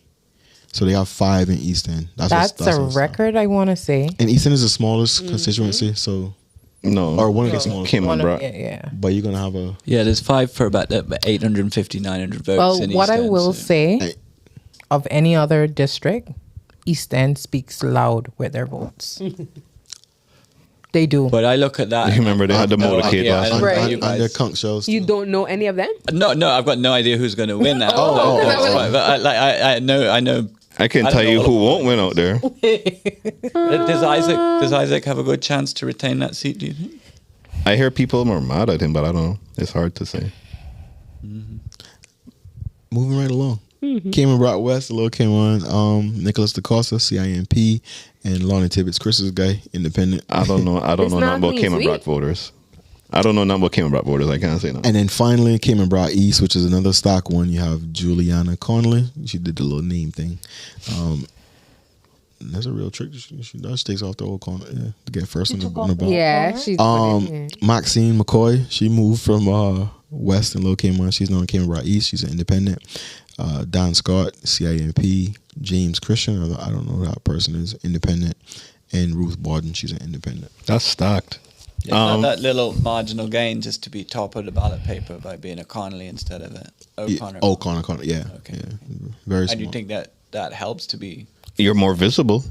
You don't have to go looking down the line for you. Sure. You know, your name appears the first thing more, right? I think. But if it's the longest, it also stands Christian out. would be before Conolly. I would just look at Borden come before Conolly. Just do my alphabet. Me too. See, I mean, it's better to be closer to the top than the bottom. I guess out Fair of enough. That used to be helpful when he had the big elections. Right. I know for out sure. of respect, she the premier. So. I mean, I don't know. It's I'm pretty sure put it top. Don Scott thought he probably had a win. a decent ride over there, and the return of Miss Julie has probably put a little bit of oomph in his campaign strategy. How you gonna have to? You know what I will say to the premier, the honorable premiers. Well, the house is dissolved now, but what I will say is a lot of people are like, you know, oh, as a Christian, you know, you weren't truthful and whatever. She made it very clear that she wanted to retire. But she also made it abundantly clear that her constituents said to her, based on everything that we're seeing, we want you for another term so that we can perhaps, you know, condition ourselves for what's the inevitable. And so in those situations, you have to be mindful of calling people out of their, I want to say character, because as a person that has been in voluntary leadership positions, there's times when I do want to step back. And there was times when people called and said, no, we need you for this, we need you for that. And so you yield to that call, you know? She deserves the. And I sincerely believe There's that a she reason deserves why she's been voted in all this time. I mean, the people love her. benefit of the doubt Since with 96. changing her position on her retirement. Here's what she said today. She said it's been a very difficult decision. Move to the mic. Sorry. It was a very difficult decision because I'm a woman of integrity. This is her, not me. I'm a woman of integrity. I didn't want you're the not a country. woman, James. I didn't want the country to think that I said something and was doing something else. But Right. when I balanced it, I said I could not turn my back on my people. Right. So it's up to them. I make myself available. If it's their wish to return me, I'll be more than happy. If it's not, then I'll still be able to retire. So what is there to lose? I stand on Exactly. the side of my people. That was And I great. agree with her. And let's give her some grace, please. Yeah, and she wouldn't be the first politician to think about retiring and then not. I mean, But also too, I mean, when it comes to service though, you like Kim said, you can't. It's addictive Well, when no, your it's- people call for you. Yeah, you. Well, you the feel call is compelled. addictive, You feel not compelled. necessarily serving. Chris smiling. Chris don't know nothing about that because Chris don't do service. What's up? Haha. No. You do servicing. Yeah, he does. Let's get out of here. It's been a long day. We'll be having a lot of things to talk about politics wise in the future, I'm sure. I'm over it. Chris is repping the Hive, Corners, So Happy Days. What other restaurants you be repping? Because we need The to find- bird. we need the bird. We need to find one of them. Shout out to Flag. I'm the bird, by the way. Caw. The OG bird that I know. Yeah, That's right. Any final comments before we get out of here? James, you want to leave us with something where we can find your work, or just Well, we'll have a kind of full rundown of nomination day on the Compass website tomorrow, which may not be tomorrow by the time this airs. It may be yesterday or Tuesday or whatever. But there'll be a story, and it'll probably be interesting. Ooh. thank you, Enough for James. Kim, any final comments in your green? I want to say Nominator that Kim. I feel like I fit right in. Oh yeah. I don't think we can in afford terms you. I don't think we of- can afford you though. She sound terms expensive. of, sharing my feedback and what I feel like it's a very safe place. When it gets to the audience, everybody will have their opinions, but at the end of the day, respect is due. And like I said, we have to be able to coexist, but still have, different ideologies and different opinions.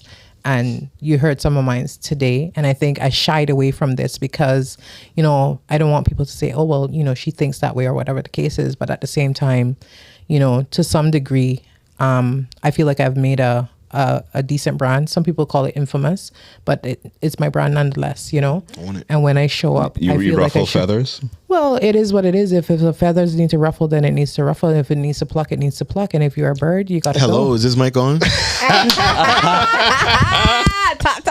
So thank you for the opportunity. I actually canceled my tutor session to be here tonight. I'm Somebody's poor kid out there right. suffering. No. I'm the student actually. Oh, okay. Yeah, okay. I am 2 twos away from being where I need to be where that's concerned. And yeah, I'm looking forward to being back. If y'all have me. Okay. I'll call HR and see what we can do. All right. Keisha, what's up with you? Any final comments before we go there? No, happy politicking, guys. You saw her sponsored post today, huh? Nah. You not see her notary public corporate services? yeah. I will go repost it, but I didn't want to get in trouble. No, you can. I told him about it on the pod page. It's been reposted there as well. HR not gonna rate me up for that. We've been posted that before. We support Not our gonna people. not gonna rate me up. We support our people on the Okay. pod. That's right. Keisha, I'm about to say it. Yeah, Well, let me then pay plug me. myself here. Where can Follow Step Executive Services, guys, on IG. Yes, that's where you can find There we me. go. You can find all of my information there as well. use promo code pod Linkup for a discount. Right. Chris, before we get out of here, any final comments? No, just this was actually quite a fun conversation. Kim had you on the monitors. You were quiet. I said that. Yeah. I'm sorry. I was listening. I was taking in. Yeah. She has you said you did what's it called there? You do speech. You used to do Toastmasters. Yeah. Toastman. Okay, yeah, I can tell. Yeah, well spoken. No, very well. The thing is, very few people can like come in here for the first time and feel comfortable enough to like articulate or to want to speak up. A lot of people kind of like test the waters a little bit, and That's a testament to us, though, Chris. We have a nice environment. no, a lot of people come up here and wet the bed, bro. Oh man. You know what it is? You've been listening to the Link Up podcast. Oh man. So if you're enjoying us, What about you, Vic? What about you? That will pay What off. about me? You got any final comments? I'm tired, bro. I had a weekend. I'm tired. I'm trying to get out of here. So some corners. Whatever. Oh, your Saturday night was wild and true. My messaging after 12. Oh, yeah, about to leave this place, So yo, if you've been enjoying us in the car, in traffic, you're at work and you're doing your job like you're supposed to, we appreciate you. You know where to find us on Pod Link Up on IG. Hopefully we'll be back together same time, same place next week. Keep spreading this thing around. You've been listening to the Link Up podcast.